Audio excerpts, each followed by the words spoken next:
ಸ್ಪಂದನ ವಾಹಿನಿಯ ಸಮಸ್ತ ವೀಕ್ಷಕರಿಗೆ ಕಲಾವಿದ, ಇದು ಕಲಾವಿದರ ಬದುಕಿನ ಕಥೆಯನ್ನು ಅವರೊಂದಿಗೆ ಕೇಳುವಂತಹ ವಿಶೇಷ ಕಾರ್ಯಕ್ರಮ.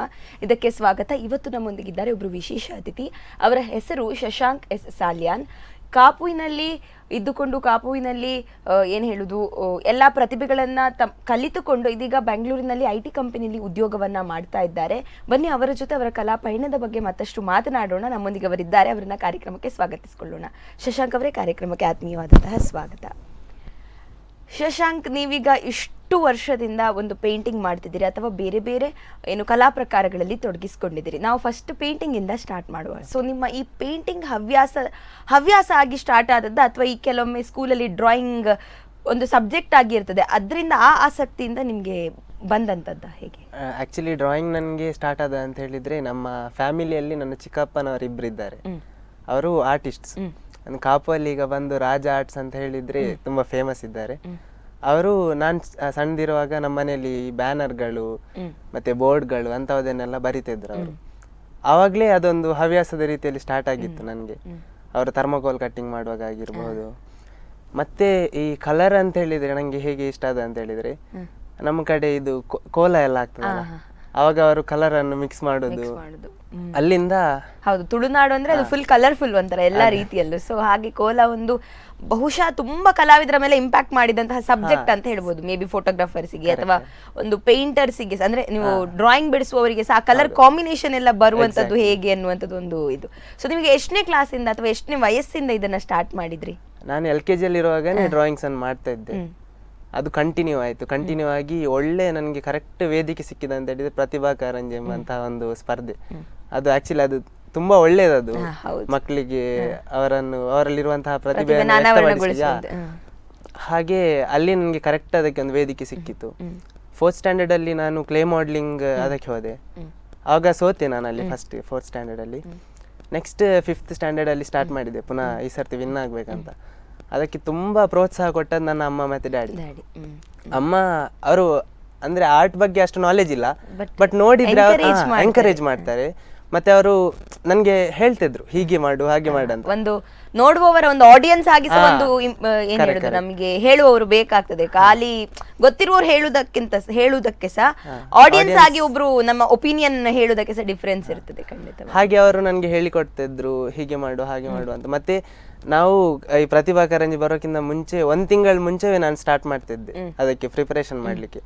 ನನ್ನ ಹತ್ರ ಒಂದು ಕ್ಯಾಮ್ರಾ ಇತ್ತು ಅವಾಗ. ಆ ಕ್ಯಾಮ್ರಾ ಇಟ್ಕೊಂಡು ಇಡೀ ಉಡುಪಿ ಕೃಷ್ಣ ಮಠ ಸುತ್ತುವರು ನಾನು ಮತ್ತೆ ನನ್ನ ಅಮ್ಮ.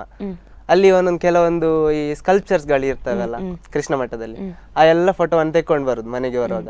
ಮನೆಗೆ ಬಂದು ನಾನು ಮತ್ತೆ ಅಮ್ಮ ಡಿಸ್ಕಸ್ ಮಾಡುದು ಯಾವ್ದು ಮಾಡುದು. ಹಾಗೆ ಆ ಕ್ಲೇ ಮಾಡಲಿಂಗ್ ಅಲ್ಲಿ ಸ್ಟಾರ್ಟ್ ಆಯ್ತು. ಅದ್ರೊಟ್ಟಿಗೆ ಡ್ರಾಯಿಂಗ್ ಕೂಡ ಮಾಡ್ತಾ ಇದ್ದೆ ನಾನು.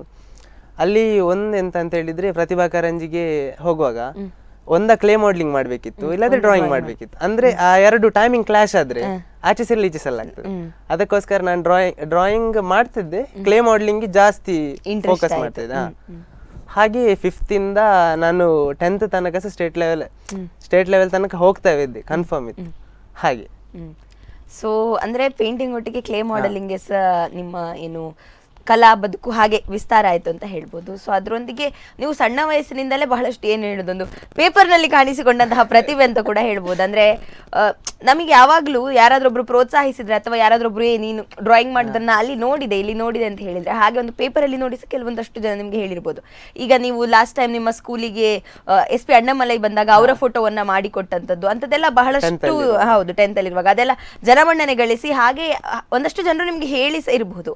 ಸೊ ಹಾಗೆ ನಿಮ್ಮ ಒಂದು ಏನ್ ಹೇಳುದು, ಈ ಒಂದು ಕಲೆಯಿಂದ ಒಂದು ಡ್ರಾಯಿಂಗ್ ಆಗಿರ್ಬೋದು ಅಥವಾ ಕ್ಲೇ ಮಾಡಲಿಂಗ್ ಆಗಿರ್ಬೋದು, ಇದರಿಂದ ಒಂದಷ್ಟು ಜನ ನಿಮ್ಮನ್ನು ಗುರುತಿಸುವಾಗ ನಿನ್ನ ನಲ್ಪ ತೂಯೆ ಈ ಡ್ರಾಯಿಂಗ್ ಮಲ್ತದಿತ್ತ ಹಾಗೆಲ್ಲ ಹೇಳುವಾಗ ನಿಮ್ಗೆ ಹೇಗೆ ಅನ್ನಿಸ್ತದೆ? ಎಷ್ಟು ಖುಷಿ ಆಗ್ತದೆ?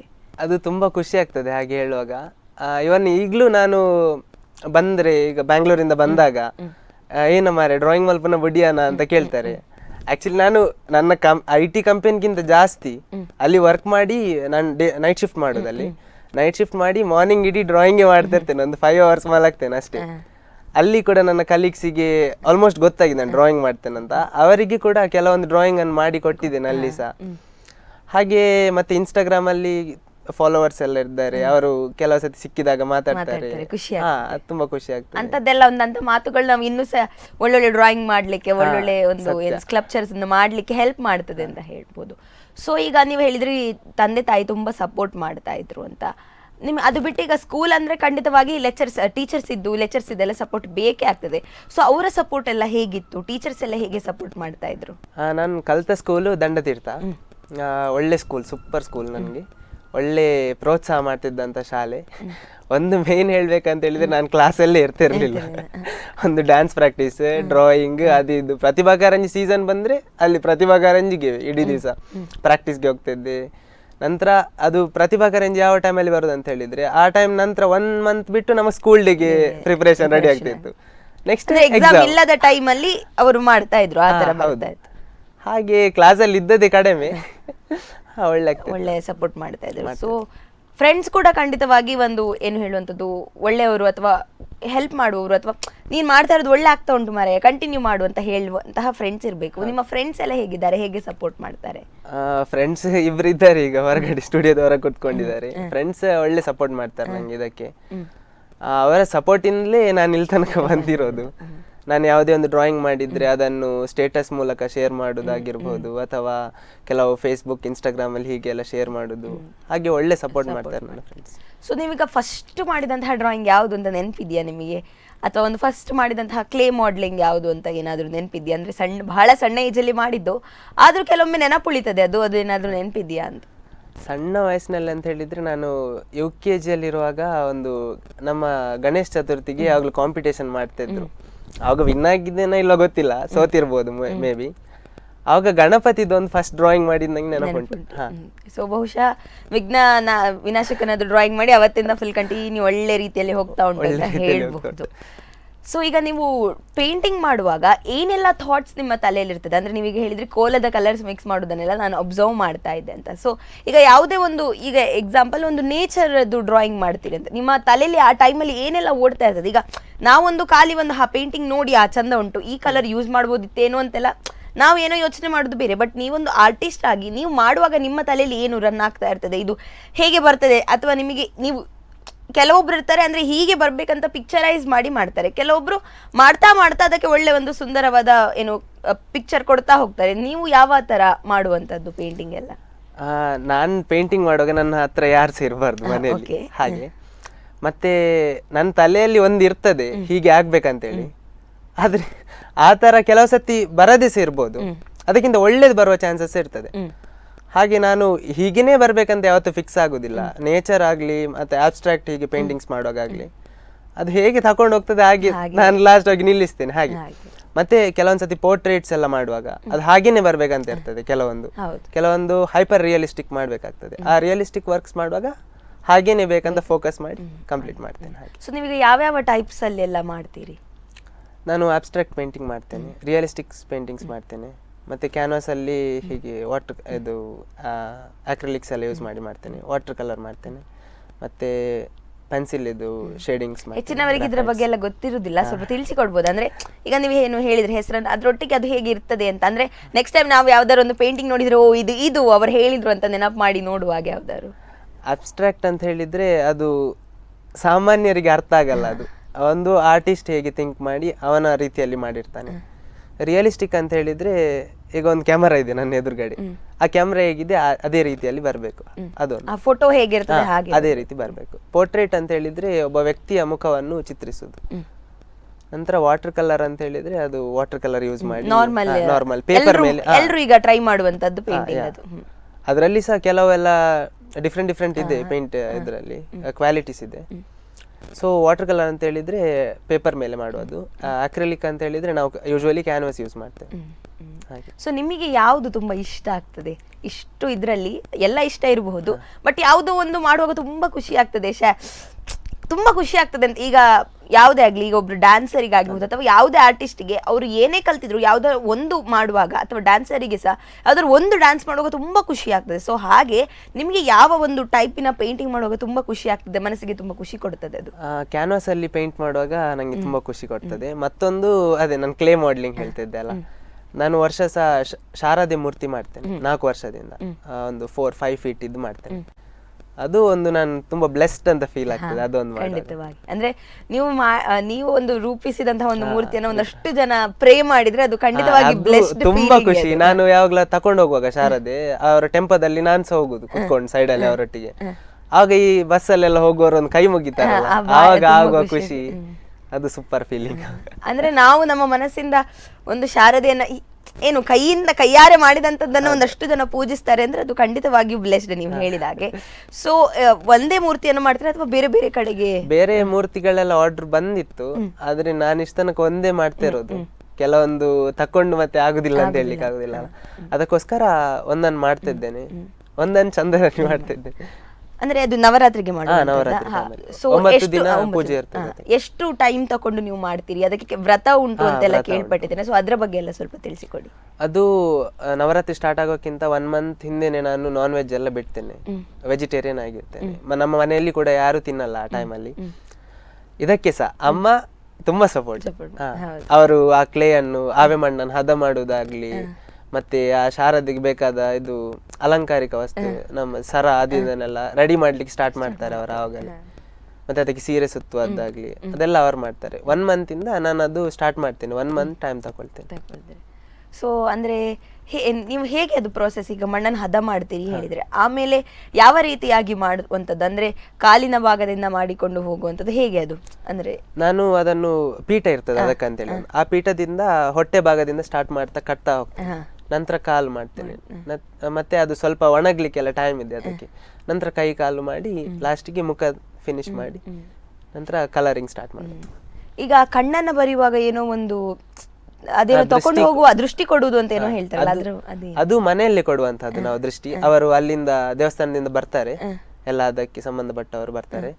ನಂತರ ಮನೆಯಲ್ಲಿ ನಾವೊಂದು ಪೂಜೆ ಮಾಡ್ಲಿಕ್ಕಿದೆ, ನನ್ನ ತಂದೆ ಮತ್ತೆ ನಾನು ಪೂಜೆ ಮಾಡ್ಲಿಕ್ಕಿದೆ. ಪೂಜೆ ಮಾಡಿ ನಂತರ ಅವರೆಲ್ಲ ಅದಕ್ಕೆ ಹೇಳಿಕೊಳ್ಳುವುದೆಲ್ಲ ಕ್ರಮ ಇರ್ತದೆ. ನಂತರ ಅದಕ್ಕೆ ದೃಷ್ಟಿಯನ್ನು ಕೊಟ್ಟು ಒಂದು ಹೂವಿನ ಮಾಲೆ ಹಾಕ್ಲಿಕ್ಕಿದೆ, ಮತ್ತೆ ಅವರಿಗೆ ನಾನೇ ಕೊಡು. ಆ ಫೀಲಿಂಗ್ ಹೇಗಿದೆ? ವಂಡರ್ಫುಲ್, ಅದನ್ನು ಎಕ್ಸ್ಪ್ಲೈನ್ ಮಾಡ್ಲಿಕ್ಕೆ ಆಗಲ್ಲ. ಅದೊಂದು ಟೈಮ್ ಅಲ್ಲಿ ಅದು ಸೂಪರ್ ಆಗಿರ್ತದೆ ಆ ಫೀಲಿಂಗ್. ಅಂದ್ರೆ ಎಕ್ಸ್ಪೀರಿಯನ್ಸ್ ಮಾತ್ರ ಮಾಡ್ಲಿಕ್ಕೆ ಎಕ್ಸ್ಪೀರಿಯನ್ಸ್ ಮಾತ್ರ, ಅದನ್ನು ಎಕ್ಸ್ಪ್ಲೈನ್ ಮಾಡ್ಲಿಕ್ಕೆ ಆಗುದಿಲ್ಲ. ಸೊ ಹೀಗೆ ಅಂದ್ರೆ 1 ತಿಂಗಳ ಕಾಲ ನೀವು ಮಾಡಿ ಎಷ್ಟು ಖುಷಿ ಇರ್ತದೆ, ಹಾಗೆ ಬಹುಶಃ ಬೇಜಾರು ಕೂಡ ಇರ್ಬೋದು. ನಾಳೆಯಿಂದ ಕಣ್ಣೆದುರಿಗೆ ಸಿಗುದಿಲ್ಲ, ಮನೆ ಎದುರಲ್ಲಿ ಇರ್ತದೆ 1 month ಇಂದ. ಮತ್ತೆ ನೆಕ್ಸ್ಟ್ ಡೇ ಬರುವಾಗ ಅದನ್ನ ತಕೊಂಡೋದ ನೆಕ್ಸ್ಟ್ ಡೇ ಬರುವಾಗ ಎಂತ ಖಾಲಿ ಖಾಲಿ ಫೀಲ್. ಸೊ ಅದು ಹೇಗೆ ಆ ಫೀಲಿಂಗ್ ಹೇಗಿರ್ತದೆ? ಅಂದ್ರೆ ನಾವು ಮಾಡಿದಂತಹದ್ದು ಏನೋ ಒಂದು, ಈಗ ಅದಾಗಿರ್ಬಹುದು ಅಥವಾ ನೀವು ಯಾವ್ದೊಂದು ಪೇಂಟಿಂಗ್ ಒಂದು ಆರ್ಡರ್ ತಕೊಂಡು ಮಾಡುವಂತಹ ಪೇಂಟಿಂಗು ಇರ್ಬೋದು. ಸೊ ಒಂದಷ್ಟು ದಿನ ಅದಕ್ಕಾಗಿ ನೀವು ಮಾಡಿ ಅದು ಹೀಗೆ ಬರ್ಬೇಕಂತ ಯೋಚನೆ ಮಾಡಿ ಅದಕ್ಕೊಂದಷ್ಟು ನಿಮ್ಮ ಮನಸ್ಸಿನೇನು ಒಂದು ಅಫೆಕ್ಷನ್ ಅನ್ನ ಹಾಕಿ ಅಥವಾ ಒಂದು ಪ್ರೀತಿಯನ್ನ ಹಾಕಿ ನೀವು ಮಾಡಿರ್ತೀರಿ. ಸೊ ಒಂದಷ್ಟು ದಿನಗಳ ನಂತರ ಅದು ಕಾಣದಿದ್ದಾಗ ಹೇಗೆ ಫೀಲ್ ಆಗ್ತದೆ ಅಂತ? ಅದೇ ಅದ್ರಲ್ಲಿ ನಾನು ಅಷ್ಟು ದಿವಸ ಪ್ರೊಸೆಸ್ ಅನ್ನು ನಾನು ಖುಷಿ ಪಟ್ಟಿರ್ತೇನೆ, ನಂತರ ತಕೊಂಡು ಹೋದ್ಮೇಲೆ ಅವರು ಅದ್ರ ಖುಷಿ ಪಡ್ತಾರೆ, ಅದೇ ಖುಷಿ. ಹಾಗೆ ಸೊ ಹಾಗೆ ಕೇಳ್ಬೋದು, ಬಹುಶಃ ಮೂರ್ತಿಯನ್ನ ಕಡೆಗೆ ನೀರಿಗೆ ಹಾಕ್ತಾರೆ, ಆಗ ಹೇಗೆ ಫೀಲ್ ಆಗ್ತದೆ ನಿಮಗೆ? ಆವಾಗ ತುಂಬಾ ಫೀಲ್ ಆಗ್ತದೆ, ಬೇಜಾರಾಗ್ತದೆ, ಮತ್ತೆ ಏನ್ ಮಾಡೋದು, ಮುಂದಿನ ವರ್ಷ ಮತ್ತೆ ಬರ್ತದೆ. ಹಾಗೆ. ಸೊ ನಿಮ್ಗೆ ಈ ಮೂರ್ತಿಯನ್ನ ಮಾಡುವಂತದನ್ನ ಯಾರು ಹೇಳಿಕೊಟ್ಟದ್ದು ಅಥವಾ ಯಾರಿಂದ ಕಲ್ತದ್ದು? ನೀವು ಅದಕ್ಕೆ ನೋಡಿ ಕಲ್ತದ್ದ ಅಥವಾ ಹೇಳಿಕೊಟ್ಟದ್ದ? ನಾನು ನೋಡಿ ಅದು ಹೇಗೆ ಕಲ್ತ ಅಂತೇಳಿ ಗೊತ್ತಿಲ್ಲ ನನ್ಗೆ. ನಾನು ಕ್ಲೇ ಮಾಡ್ಲಿಂಗ್ ಹೀಗೆ ಕಾಂಪಿಟೇಷನ್ ಒಂದ್ ಕಡೆ ಹೋಗಿದ್ದೆ. ಆ ಒಂದು ಕಾಂಪಿಟೇಷನ್ ಅಲ್ಲಿ ನನ್ಗೆ ಯಾವ್ದು ಫಸ್ಟ್ ಪ್ರೈಸ್ ಬಂದಿತ್ತು, ಅದು ಮಣಿಪಾಲ್ ಅಲ್ಲಿ ಅದು ಕಾಂಪಿಟೇಷನ್, ಗಣಪತಿದು ಇದು ಕ್ಲೇ ಮಾಡೆಲ್ ಮಾಡ್ಲಿಕ್ಕೆ. ಅಲ್ಲಿ ಫಸ್ಟ್ ಪ್ರೈಸ್ ಬಂದದನ್ನು ನಾನು ಫೇಸ್ಬುಕ್ ಅಲ್ಲಿ ಹಾಕಿದ್ದೆ. ಆ ಫೇಸ್ಬುಕ್ ಅಲ್ಲಿ ಒಬ್ರು ನನ್ಗೆ ಮೆಸೇಜ್ ಮಾಡಿದ್ರು, ಪಾಂಡುರಂಗ ಪಾತ್ರೆ ಅಂತೇಳಿ ಮೆಸೇಜ್ ಮಾಡಿ ನನ್ಗೆ ಕೇಳಿದ್ರು, ನಮ್ಗೆ ಒಂದು ಶಾರದೆ ಮಾಡಿ ಕೊಡ್ಬೋದಾ, ಹೀಗೇನೆ ಸಣ್ಣದು ಮಾಡಿ ಕೊಡಿ, ಒಂದು 3 feet 2 feet ಅಷ್ಟು ಬಂದ್ರೆ ಸಾಕಂತ. ನಂಗೆ ಅಷ್ಟು ಗೊತ್ತಾಗ್ಲಿಲ್ಲ, 3 feet ಅಂದ್ರೆ ಒಂದು ಸಾಧಾರಣ ಒಂದು ಇಷ್ಟು ಬರ್ತದೆ. ನಾನು ಅಷ್ಟು ಲೆಕ್ಕಾಚಾರ ಇಲ್ಲ ಅಲ್ಲ, ಮಣ್ಣೆಲ್ಲ ತಂದ್ವಿ ಒಂದು ಸ್ಟಾರ್ಟ್ ಮಾಡಿದೆ. ಅದು 4 feet ತನಕ ಬಂದಿತ್ತು ಆವತ್ತು. ಅಲ್ಲಿಂದ ಡೈರೆಕ್ಟ್ ಸ್ಟಾರ್ಟ್ ಹೇಗೆ ಆಯ್ತು. ಮತ್ತೆ ಅವರಿಗೆ ಖುಷಿ ಆಗಿತ್ತು. ಮತ್ತೆ ಅವತ್ತು ಹೇಳಿದ್ರು ಅವರು, ನಾನು ಇದನ್ನು ಕಂಟಿನ್ಯೂ ನೀನೇ ಮಾಡ್ಬೇಕು ಇಲ್ಲಿದ್ದು ಶಾರದೆ. ಹಾಗೆ ಶಾರದೆ ಒಲಿದು ಬಂದದ್ದು ಅಂತ ಹೇಳ್ಬೋದೇನೋ. ಸೊ ಅದೇ ನೀವು ಫಸ್ಟ್ ಮಾಡಿದಂತ, ಫಸ್ಟ್ ಅಂದ್ರೆ ಒಂದೇ ಮಾಡ್ತಾ ಇದ್ದೀರಿ ಅಂತ ಹೇಳಿದ್ರು ಒಂದೇ ಕಡೆಗೆ. ಸೊ ಅದು ಫಸ್ಟ್ ಮಾಡಿದಂತಹ ಎಕ್ಸ್ಪೀರಿಯನ್ಸ್ ಈಗ ನೀವು ಹೇಳಿದ್ರಿ, ಬಟ್ ಆದ್ರೂ ಕೂಡ ಅದು ಅಂದ್ರೆ ಇಮಿಡಿಯೇಟ್ ಆಗಿ ಮಾಡು ಅಂತ ಹೇಳಿದ್ರೆ ನಿಮ್ಗೆ ಹೇಗೆ ಧೈರ್ಯ ಬಂತು? ಅಂದ್ರೆ ನೀವು ಗಣಪತಿಯನ್ನ ಮಾಡಿದ್ರಿ, ಶಾರದೆ ಅನ್ನೋದಕ್ಕಿಂತ ಮುಂಚೆ ಯಾವತ್ತಾದ್ರೂ ಮಾಡಿಲ್ಲ? ಯಾವತ್ತು ಮಾಡಿರ್ಲಿಲ್ಲ. ಓ, ಹೇಗೆ ಅಂದ್ರೆ ಫೋಟೋ ನೋಡಿ ಮಾಡಿದ? ಅದು ಮೇನ್ ಇನ್ಸ್ಪಿರೇಷನ್ ಕುದ್ರೋಳಿ ಶಾರದೆ ಮಾಡ್ತಾರಲ್ಲ, ಅದನ್ನು ನೋಡ್ತಾ ಇದ್ದೆ, ಅದ್ರ ಅನಾಟಮಿ ಎಲ್ಲ ಸ್ಟಡಿ ಮಾಡಿದ್ದೆ, ನಂತರ ಸ್ಟಾರ್ಟ್ ಮಾಡಿದೆ. ಅಂದ್ರೆ ಹೇಗೆ ಧೈರ್ಯ ಬಂತು? ಈಗ ಬಹುಶಃ ಯಾವುದೇ ಒಂದು ಪೇಂಟಿಂಗ್ಸ್ ನೀವು ಒಂದಷ್ಟು ಪ್ರಾಕ್ಟೀಸ್ ಮಾಡಿದ್ಮೇಲೆ ಇನ್ನೊಬ್ರಿಗೆ ಹೇಳುವಂತದ್ದು, ನಾನು ಇದು ಹೊಸ ಟೈಪ್ ಇದು ಪೇಂಟಿಂಗ್ ಕಲ್ತಿದ್ದೇನೆ ಮಾರಾಯ ಅಂತ. ಸೊ ಹೀಗಿರುವಾಗ ನೀವು ಯಾವತ್ತು ಮಾಡದಿರುವಂತಹ ಒಂದು ಮೂರ್ತಿಯನ್ನ ಮಾಡು ಅಂತ ಹೇಳಿದ ಕೂಡಲೇ ನಿಮ್ಗೆ ಆ ಧೈರ್ಯ ಹೇಗೆ ಬಂತು, ಆ ಕಾನ್ಫಿಡೆನ್ಸ್ ಹೇಗೆ ಬಂತು? ಅದನ್ನ ಸ್ಟಾರ್ಟಿಂಗ್ ಅಲ್ಲಿ ಹೇಳಿದೆ ಅಲ್ಲ, ನಮ್ಮ ಅಮ್ಮನಿಗೆ ತುಂಬಾ ಇಂಟ್ರೆಸ್ಟ್ ಅಂತ. ನಾನು ಮಾಡುದಿಲ್ಲ ಅಂತ ಹೇಳಿದ್ರೆ ಸವರ್ ನನ್ನ ಒತ್ತಾಯ ಮಾಡ್ತಾರೆ, ಟ್ರೈ ಮಾಡು ಆಗ್ತದೆ ನೋಡು ಅಂತ. ಅದೇ ಅವರೇ ಅವತ್ತು ಹೇಳಿದ್ರು, ಸ್ಟಾರ್ಟ್ ಮಾಡು ನೋಡುವ, ಮಾಡು ಎಂತಾದ್ರೂ ಮಾಡಿ ಮಾಡುವ, ಒಂದು ಫಿನಿಶ್ ಮಾಡುವ ಅಂತ. ಧೈರ್ಯ ತಗೊಂಡು ಮಾಡಿದ್ದೆ ಅವತ್ತು. ಹಾಗೆ ಸ್ಟಾರ್ಟ್ ಆಯ್ತು ಅಲ್ಲಿಂದ. ಈಗ 5th ಇಯರ್. ಸೊ ಹಾಗೆ ನಂಗೆ ಸಹ ಖುಷಿ ಆಯ್ತು ಕೇಳಿ ಇದು ವಿಷಯ. ಇನ್ನೂ ಕಂಟಿನ್ಯೂ ಮಾಡಿ, ಹೀಗೆ ಇನ್ನು ಒಂದಷ್ಟು ಕಡೆಯ ಶಾರದೆಗಳು ನಿಮ್ಮ ಕೈಯಿಂದ ಮೂಡಿ ಬರಲಿ ಅಂತ ಹೇಳ್ತಾ ಒಂದು ಸಣ್ಣ ವಿರಾಮ ತಗೊಳ್ಳೋಣ. ಅದರ ನಂತರ ಮತ್ತಷ್ಟು ಮಾತನಾಡೋಣ. ಸೊ ನೋಡಿದ್ರಲ್ಲ ವೀಕ್ಷಕರೇ, ಪೇಂಟಿಂಗ್ ಆಗಿರಬಹುದು, ಕ್ಲೇ ಮಾಡಲಿಂಗ್ ಆಗಿರಬಹುದು, ಇದರ ಬಗ್ಗೆ ಸಾಕಷ್ಟು ತಿಳಿಸಿಕೊಟ್ರು. ಅದನ್ನ ಬಿಟ್ಟು ಇನ್ನೂ ಕೂಡ ಹಲವಾರು ಕಲಾ ಪ್ರಕಾರಗಳಲ್ಲಿ ಶಶಾಂಕ್ ತಮ್ಮನ್ನ ತೊಡಗಿಸಿಕೊಂಡಿದ್ದಾರೆ. ಅದು ಯಾವುದು, ಅದರ ಬಗ್ಗೆ ಇನ್ನಷ್ಟು ಮಾತನಾಡೋಣ ಒಂದು ಪುಟ್ಟ ವಿರಾಮದ ಬಳಿ.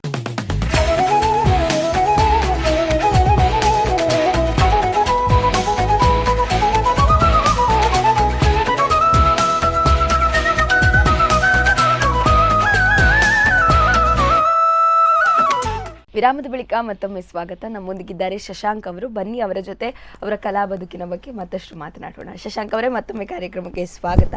ಸೊ ಇಷ್ಟೊತ್ತಿನ ಮಟ್ಟಿಗೆ ನಾವು ಪೇಂಟಿಂಗ್ ಬಗ್ಗೆ, ಕ್ಲೇ ಮಾಡಲಿಂಗ್ ಬಗ್ಗೆ ಮಾತನಾಡಿದ್ವಿ. ಸೊ ನಿಮ್ಮ ಪೇಂಟಿಂಗಿಗೆ, ಈ ಕ್ಲೇ ಮಾಡಲಿಂಗ್ ನೀವೇ ಕಲ್ತದ್ದು, ನೋಡಿ ಕಲ್ತದ್ದು ಅಂತ ಹೇಳಿದ್ರಿ. ಈ ಪೇಂಟಿಂಗಿಗೆ ಗುರುಗಳು ಆಗ್ಲಿ ನಿಮ್ಮ ಚಿಕ್ಕಪ್ಪ ಅಂತ ಹೇಳಿದಾಗಿತ್ತು. ಅದನ್ನ ಬಿಟ್ಟು ಯಾವತ್ತಾದ್ರೂ ಕ್ಲಾಸಿಗೆ ಹೋಗಿ ಕಲ್ತದ್ದು, ಅಥವಾ ಈ ಕೆಲವೊಮ್ಮೆ ಕಲರ್ ಮಿಕ್ಸಿಂಗ್ ಬಗ್ಗೆ ಯಾರ ಹತ್ರ ಆದ್ರೂ ಕಲಿಬೇಕಾಗ್ತದೆ, ಅಂತದ್ದೆಲ್ಲ ಏನಾದ್ರೂ ಕಲ್ತದ್ದು ಇದೆಯಾ? ಕ್ಲಾಸಿಗೆ ನಾನು 10th ಸ್ಟ್ಯಾಂಡರ್ಡ್ ಅಲ್ಲಿ ಇರುವಾಗ ಒಂದು 3-4 ಮಂತ್ಸ್ ಹೋಗಿದ್ದೆ. ಉಡುಪಿಯ ಒಂದು ಫೇಮಸ್ ಅದು ಆರ್ಟ್ ಗ್ಯಾಲರಿ, ದೃಶ್ಯ ಅಂತೇಳಿ. ಅಲ್ಲಿ ಗುರುಗಳಿದ್ರು ನನಗೆ ಕೆಲವೊಂದು ಕಲರ್ ಮಿಕ್ಸಿಂಗ್ ಕ್ರೈಟೀರಿಯಾ ಬಗ್ಗೆ ಹೇಳಿಕೊಡ್ಲಿಕ್ಕೆ. ಅವರು ಶೈಲೇಶ್, ವಸಂತ ಆಗಿರ್ಬೋದು, ವಿಘ್ನೇಶ್ ಸರ್ ಆಗಿರ್ಬೋದು. ಸೊ ಅಂದ್ರೆ ಎಲ್ಲರೂ ಫಸ್ಟ್ ಕಲೀಲಿಕ್ಕೆ ಹೋದ್ರೆ ನೀವು ಒಂದಷ್ಟು ವರ್ಷ ಕಲ್ತು ಮತ್ತೆ ಒಂದು ತಿಳ್ಕೊಳ್ಳಿಕ್ಕೆ ಹೋದಾಗೆ. ಅದು ತುಂಬಾ ಜನ ಹೇಳಿದ್ರು ನಂಗೆ, ನೀನ್ ಕ್ಲಾಸಿಗೆ ಹೋದ್ರೆ ಇನ್ನಷ್ಟು ಒಳ್ಳೆ ರೀತಿಯಲ್ಲಿ ಆಗ್ತದೆ, ಅದಕ್ಕೋಸ್ಕರ ಹೋದದ್ದು, ಇಲ್ಲದ್ರೆ ಹೋಗೋ ಪ್ಲಾನ್ ಇರ್ಲಿಲ್ಲ. ಸೊ ಆ ಎಕ್ಸ್ಪೀರಿಯನ್ಸ್ ಹೇಗಿತ್ತು? ಅಂದ್ರೆ ಬಹುಶಃ ಬೇರೆಲ್ಲ ಸಣ್ಣ ಸಣ್ಣ ಸಿಂಪಲ್ ಡ್ರಾಯಿಂಗ್ ಮಾಡುವಾಗ ನಿಮಗೆ ಅದೆಲ್ಲ ಗೊತ್ತುಂಟು, ಬಟ್ ಅದನ್ನ ಬಿಟ್ಟು ಒಂದು ವಸ್ತು ಕಲಿಯುವಾಗ ಹೇಗಿತ್ತು ಫೀಲಿಂಗ್? ಅದೇ ಯೂಶುವಲಿ ಅಲ್ಲಿ ಹೋದಾಗ ಒಂದು ಕ್ರೇಯಾನ್ಸ್ ಹಾಗೆ ಅಲ್ಲಿಂದ ಸ್ಟಾರ್ಟ್ ಮಾಡೋದು.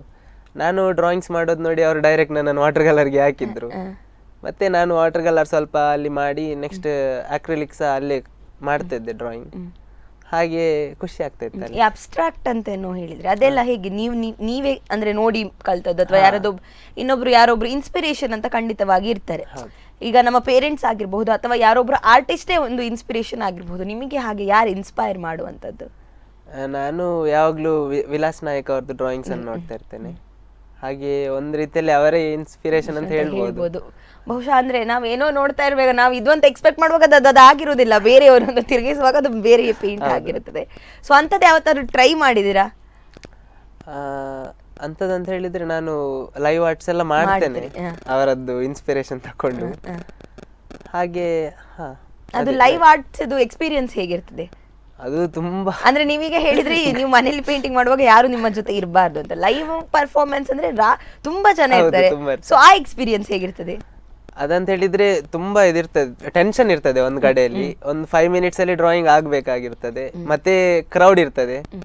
ಅಂದ್ರೆ ಅವರು ಕ್ರೌಡ್ ಒಂದು ಬೇರೆನೆ ಎಕ್ಸ್ಪೆಕ್ಟ್ ಮಾಡಿರ್ತಾರೆ. ನಾವು ಅದು ಎಕ್ಸ್ಪೆಕ್ಟ್ ಫುಲ್ಫಿಲ್ ಆಗದಿದ್ರೆ ನಮ್ಗೆ ಸಹ ಬೇಜಾರು, ಅವರಿಗೆ ಸಹ ಬೇಜಾರು. ಸೊ ನಾನು ಯಾವಾಗ್ಲೂ ಲೈವ್ ಆರ್ಟಿಗೆ ಹೋಗುವಾಗ ಪ್ರಾಕ್ಟೀಸ್ ಮಾಡದೆ ಹೋಗುದೇ ಇಲ್ಲ. ನಾನು ನಾರ್ಮಲಿ ಅದಕ್ಕೆ ಒಂದು 20 ಶೀಟ್ಸ್ ಆದ್ರೂ ವೇಸ್ಟ್ ಮಾಡ್ತೇನೆ. ವೇಸ್ಟ್ ಅಂತಲ್ಲ, ಕಲಿಯೋದು, ಪ್ರಾಕ್ಟೀಸ್ ಮಾಡ್ತೇನೆ. ಪ್ರಾಕ್ಟೀಸ್ ಮಾಡಿ ನಂತರ ಪರ್ಫೆಕ್ಟ್ ಅಂತ ಅನಿಸಿದ ಮೇಲೆ ಮಾತ್ರ ಹೋಗೋದು ನಾನು, ಇಲ್ಲಾದ್ರೆ ಹೋಗಲ್ಲ. ಹಾಗೆ ಬಹುಶಃ ಇದು ಒಬ್ಬ ಆರ್ಟಿಸ್ಟ್ ಗೆ ಖಂಡಿತವಾಗಿ ಇರ್ಬೇಕಾದಂತ. ಯಾಕಂದ್ರೆ ಆರ್ಟಿಸ್ಟ್ ಇಂದ ಒಬ್ರು ನೋಡಿ ಸುಮಾರು ಒಬ್ಬ ಆರ್ಟಿಸ್ಟ್ ಅನ್ನು ನೋಡಿ ಮಿನಿಮಮ್ ಒಂದು 5 ಜನ ಆದ್ರೂ ಏನೋ ಒಂದು ಹೊಸತನ್ನ ಕಲಿತಾರೆ. ಹೀಗಿರುವಾಗ ತಪ್ಪನ್ನ ಮಾಡಿದ್ರೆ ಅವರು ಕೂಡ ಅದನ್ನೇ ಕಲಿಯುವಂತದ್ದು, ಅಥವಾ ಇದೇ ಸರಿ ಅಂತ ಅನ್ಕೊಳ್ಳುವಂತದ್ದು ಎಲ್ಲಿಯೋ ಆಗ್ಬಾರ್ದು ಅನ್ನೋದು ನಿಮ್ಮ ಒಂದು ಉದ್ದೇಶ ಅಂತ ಹೇಳ್ಬೋದು ಖಂಡಿತವಾಗಿ. ಸೊ ಅದರೊಂದಿಗೆ ಈಗ ನಿಮ್ಮ ಸ್ಟಡೀಸ್ ಬಗ್ಗೆ ಮಾತನಾಡೋಣ. ಹೆಚ್ಚಿನಾಗಿ ಎಲ್ಲರೂ ಹೇಳ್ತಾರೆ ಅಂದ್ರೆ ಹವ್ಯಾಸ ಏನಾದ್ರು ಇಂಥದ್ದು ಕಲೆಯಲ್ಲಿ ಇದ್ರೆ, ಅಥವಾ ಯಾವ್ದಾದ್ರು ಒಂದು ಕಲಾ ಪ್ರಕಾರದಲ್ಲಿ ತೊಡಗಿಸ್ಕೊಂಡ್ರೆ ಓದಿನಲ್ಲಿ ಅಷ್ಟೊಂದು ಹುಷಾರಿರುವುದಿಲ್ಲ, ಅಥವಾ ಓದಿನಲ್ಲಿ ಅಷ್ಟೊಂದು ಮುಂದೆ ಇರುವುದಿಲ್ಲ ಅಂತ. ಬಟ್ ನಿಮಗೆ ಕ್ಯಾಂಪಸ್ ಪ್ಲೇಸ್ಮೆಂಟ್ ಆಯ್ತು ಅಂತ ನಾನು ಕೇಳ್ಪಟ್ಟೆ. ಸೊ ಅದ್ರ ಬಗ್ಗೆ ನಮ್ಗೊಂದಷ್ಟು ತಿಳಿಸಿಕೊಡಿ. ನಾನು ಡಿಗ್ರಿ ಬಿಕಾಮ್ ಮಾಡಿದ್ದು. ಬಿಕಾಮ್ ನಿಟ್ಟೆ ಕಾಲೇಜಲ್ಲಿ, ಡಾಕ್ಟರ್ ನಿಟ್ಟೆ ಶಂಕರ್ ರೆಡ್ಡಿ ಅಂತ. ಅಲ್ಲಿ ಸಹ ಟೀಚರ್ಸ್ ನಂಗೆ ತುಂಬ ಸಪೋರ್ಟಿವ್ ಆಗಿದ್ದರು. ಕಲಿಯುವ ವಿಷಯದಲ್ಲಿ ನಾನೆಂತ ಅಂತ ಹೇಳಿದ್ರೆ ಡ್ರಾಯಿಂಗ್ ಮಾಡುವಾಗ ನನಗೆ ಡ್ರಾಯಿಂಗ್ ಕರೆಕ್ಟ್ ಫೋಕಸ್ ಮಾಡ್ತೇನೆ. ಈಗ ಓದುದಂತ ಹೇಳಿದ್ರೆ ಓದುದಕ್ಕೆ, ಅದ್ರ ಮತ್ತೆ ನಡುವಲ್ಲಿ ಯಾವುದು ಬರೋದಿಲ್ಲ, ಯಾವುದು ಇಲ್ಲ. ಹಾಗೆ ಅಂದ್ರೆ ಓದ್ತಿದ್ದ ಅಂತ ಹೇಳಿದ್ರೆ ಡೈಲಿ ಕುತ್ಕೊಂಡು ಓದುವುದು ಸೀನ್ ಇಲ್ಲ ನನ್ನದು. ಎಕ್ಸಾಮ್ನ ಹಿಂದಿನ ದಿನ ಓದುದು. ಹಾಗೆ ಓದ್ತಾ ಇದ್ದೆ, ಎಷ್ಟು ಬೇಕಷ್ಟು ಓದ್ತಿದ್ದೆ. ಕ್ಯಾಂಪಸ್ ಪ್ಲೇಸ್ಮೆಂಟ್ ಆದ್ಮೇಲೆ ಆ ಎಕ್ಸ್ಪೀರಿಯನ್ಸ್ ಹೇಗಿದೆ, ಅಥವಾ ಕ್ಯಾಂಪಸ್ ಪ್ಲೇಸ್ಮೆಂಟ್ ಆದಾಗ ಖುಷಿ ಹೇಗೆ ಆಯ್ತು, ಮನೇಲಿ ಹೇಗೆ ಹೇಳಿದ್ರಿ? ಬ್ಯಾಂಗ್ಳೂರಲ್ಲಿ ಇದ್ರಿ ಈಗ ವರ್ಕ್ ಫ್ರಮ್ ಹೋಮ್ ಈಗ, ಬಟ್ ಬ್ಯಾಂಗ್ಳೂರಿಗೆ ಹೋಗ್ಬೇಕು. ಸೊ ಅದರೆಲ್ಲ ಹೇಗೆ, ಮನೇಲೆಲ್ಲ ಹೇಗೆ ತಕೊಂಡ್ರು ಅದನ್ನ? ಮನೇಲಿ ಹೇಗೆ, ಎಷ್ಟು ಖುಷಿ ಪಟ್ರು? ಮನೆಯಲ್ಲಿ ಪ್ಲೇಸ್ಮೆಂಟ್ ಆಯ್ತು ಅಂತ ಹೇಳಿದ್ಮೇಲೆ ತುಂಬಾ ಖುಷಿ ಪಟ್ರು. ನಂತರ ಬ್ಯಾಂಗ್ಳೂರ್ಗೆ ಹೋದ್ಮೇಲೆ ಅಲ್ಲಿ ನಂದು ಡ್ರಾಯಿಂಗ್ಸ್ ಎಲ್ಲ ನೋಡಿ ಅಲ್ಲಿ ಅವ್ರು ಸರಿ ಬೈತಿದ್ರು ನಂಗೆ, ನೀ ಯಾಕೆ ಇಲ್ಲಿ ಬಂದಿ, ಅದೇ ನಾನು 1 year ಎಕ್ಸ್ಪೀರಿಯನ್ಸ್ ಮಾಡುವ ಕಾರ್ಪೊರೇಟ್ ಲೈಫ್ ಹೇಗಿರುತ್ತೆ ಅಂತ. ಅದಕ್ಕೋಸ್ಕರ ನನ್ಗೆ ಎಕ್ಸ್ಪೀರಿಯನ್ಸ್ ಮಾಡುದು ಅಂತ ಹೇಳಿದ್ರೆ ತುಂಬಾ ಇಷ್ಟ. ಅದಕ್ಕೋಸ್ಕರ ಅಲ್ಲಿಗೆ ಹೋದದ್ದು. ಮಾತ್ರ ಊರ್ ಬಿಟ್ಟು ಹೋಗುವಾಗ ತುಂಬಾ ಬೇಜಾರಾಗ್ತದೆ. ನಾನು ಎಂತ ಅಂತ ಹೇಳಿದ್ರೆ, ನಾನು ಮೊದ್ಲು ಕಾಲೇಜಲ್ಲಿ ಇರುವಾಗ ಸಹ ಹಾಗೇನೆ ಈ ಕೋಲ ನೇಮ ಅದಕ್ಕೆ ತುಂಬಾ ನಂಗೆ ಇಂಟ್ರೆಸ್ಟ್ ಅದು. ಹಾಗೆ ಅಲ್ಲೆಲ್ಲ ಹೋದ್ರೆ ಯಾವ್ದು ಸಿಗಲ್ಲ. ಈಗ ಬಹುಶಃ ವರ್ಕ್ ಫ್ರಮ್ ಹೋಮ್ ಆಗಿ ಎಲ್ಲ ಸಿಗ್ತಾ ಉಂಟು. ಸೊ ಇನ್ನು ಅದೇ ಕಂಟಿನ್ಯೂ ಆಗಿದೆ ಅಂತ ಹೇಳ್ತೇನೆ. ಬೆಳಿಗ್ಗೆ ಒಂದು ಕೋಲಕ್ಕೆ ಹೋಗಿ ಬಂದ.